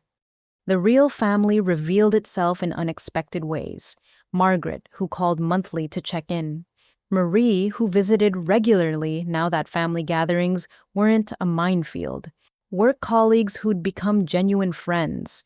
Sarah, whose loyalty never wavered. Dr. Reeves called it chosen family, and it felt more real than anything bound by blood. A year after that horrible morning when Grace smashed my mug, I hosted Thanksgiving. My table was full. Not with relatives obligated to attend, but with people who genuinely wanted to be there. We went around sharing gratitudes, and when my turn came, the words flowed easily.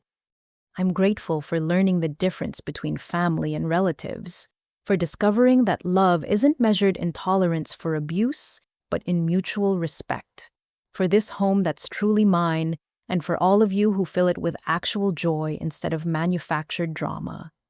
To chosen family, Sarah raised her glass. To chosen family, we echoed. As I looked around my table at faces unmarked by manipulation or hidden agendas, I realized the rebuilding was complete, not just of my home or routine, but of my entire concept of family and self-worth. Grace had tried to destroy me with the very bonds that should have protected me. She'd weaponized family loyalty, turned love into leverage, made home a battlefield. But in doing so, she'd freed me to build something better. Something real. Something mine. The girl who'd made coffee in fear that morning was gone. In her place stood a woman who knew her worth, enforced her boundaries, and filled her life with people who deserved to be there. Grandma Eleanor had been right. The inheritance wasn't just money. It was the chance to finally say no, to stop the cycle, to rebuild from scratch on a foundation of respect instead of manipulation. And that foundation, unlike family, built on guilt and obligation, would never crack. 1 year later, almost to the day, I stood in my kitchen making coffee. November.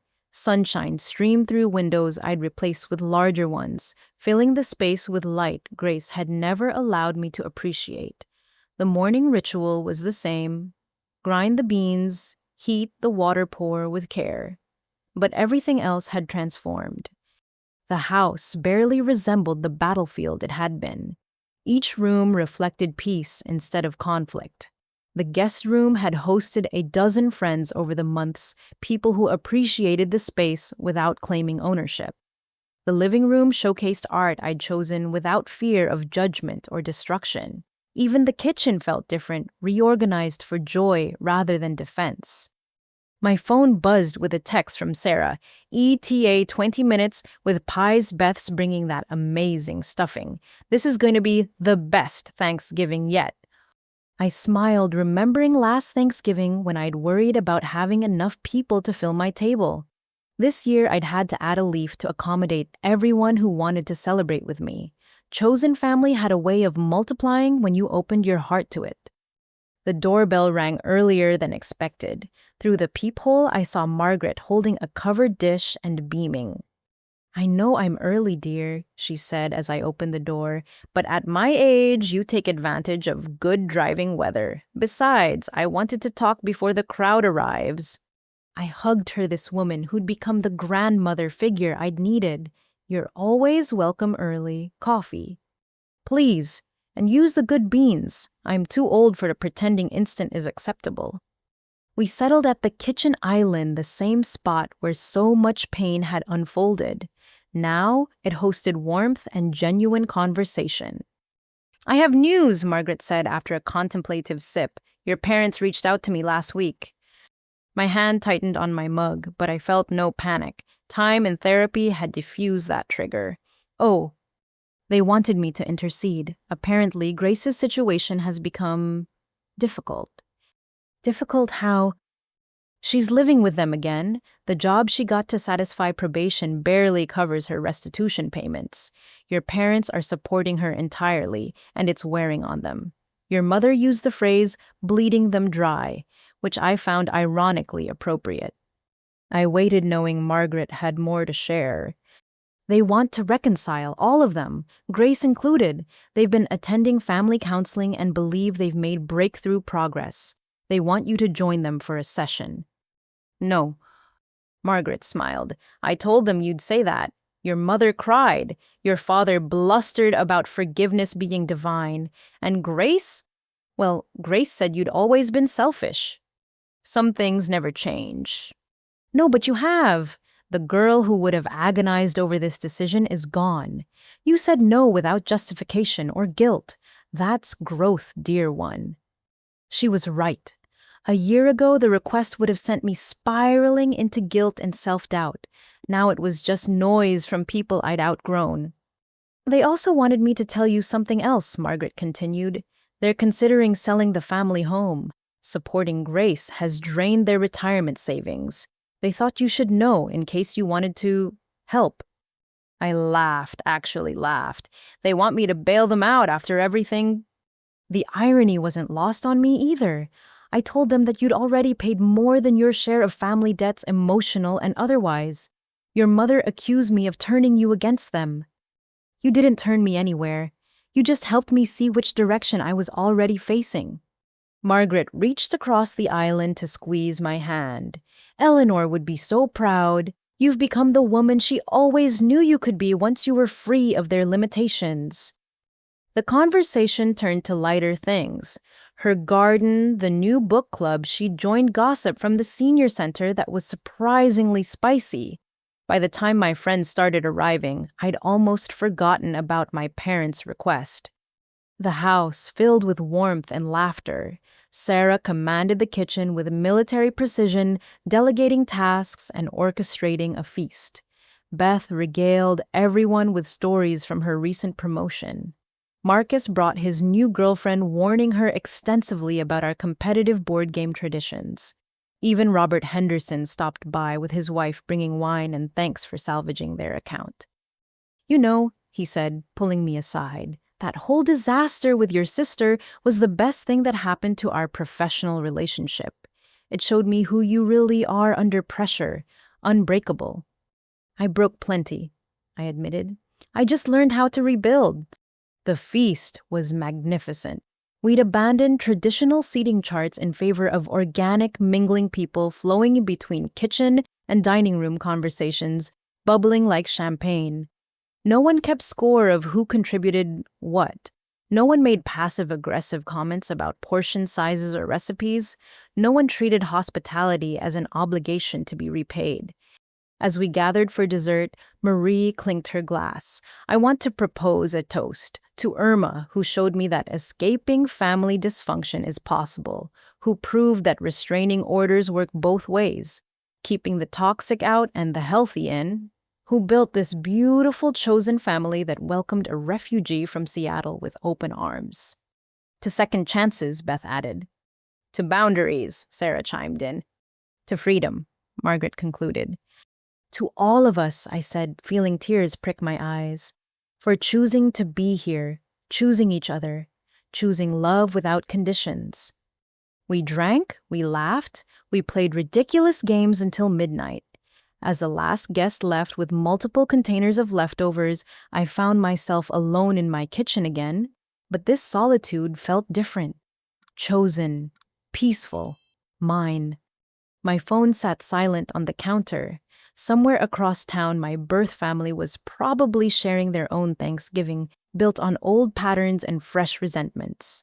Grace would be there, spinning new narratives about her victimhood. My parents would enable her while lamenting my absence. The cycle would continue just without me.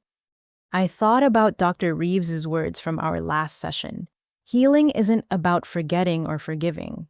It's about building a life so full that the past becomes irrelevant. My life was full, fuller than I'd ever imagined when I'd inherited Grandma's money and thought wealth would solve everything. The money had just been a tool. The real inheritance was the permission to say no, to choose differently, to build better. I pulled out my laptop and began writing. Dear Eleanor, it's been almost 2 years since you left us, and I finally understand your gift. It wasn't the money, though that helped me buy this sanctuary. It wasn't the house, though it became my fortress when I needed one. It was the chance to break the pattern you saw destroying our family. You knew Grace would come for the money. You knew Mom and Dad would enable her. You knew I'd feel guilty for protecting myself, but you also knew I had strength I hadn't discovered yet. Thank you for seeing who I could become when I stopped trying to save everyone else. Thank you for the resources to build boundaries and the faith that I'd use them wisely. Thank you for loving me enough to let them hate me for accepting your gift. The family exploded just like you probably knew it would. But from those ashes, I built something beautiful. Real friends, genuine love, a home that nurtures instead of exhausts, a life that's mine to shape. Grace still blames me for her failures. Mom and Dad still enable her destruction, but their opinions matter less each day, drowned out by the voices of people who love me without conditions or manipulations. You gave me more than money, Grandma. You gave me permission to choose myself. I'm choosing well. All my love, Irma. I saved the letter in a folder marked gratitude and closed the laptop. Tomorrow would bring new challenges, new joys, new opportunities to strengthen the life I'd built. But tonight in my kitchen, where Grace had tried to break me, I stood whole and grateful. The coffee maker gleamed in the moonlight, ready for tomorrow's peaceful morning ritual. No one would smash my mug. No one would scream at me to leave. No one would demand I sacrifice my peace for their comfort. I was home, truly, finally, completely home. And that was the greatest inheritance of all. If you've experienced family financial abuse or manipulation, you're not alone. Setting boundaries isn't selfish, it's necessary. Have you ever had to choose between family harmony and your own well-being? Share your thoughts in the comments below. Thank you for joining Irma's journey from victim to victor. Remember, sometimes the best family is the one you choose, not the one you're born into. If this story resonated with you, please subscribe, and share it with someone who might need to hear that it's okay to say no. May you find the strength to build boundaries and the wisdom to know who deserves to cross them. Until next time, choose yourself. You're worth it.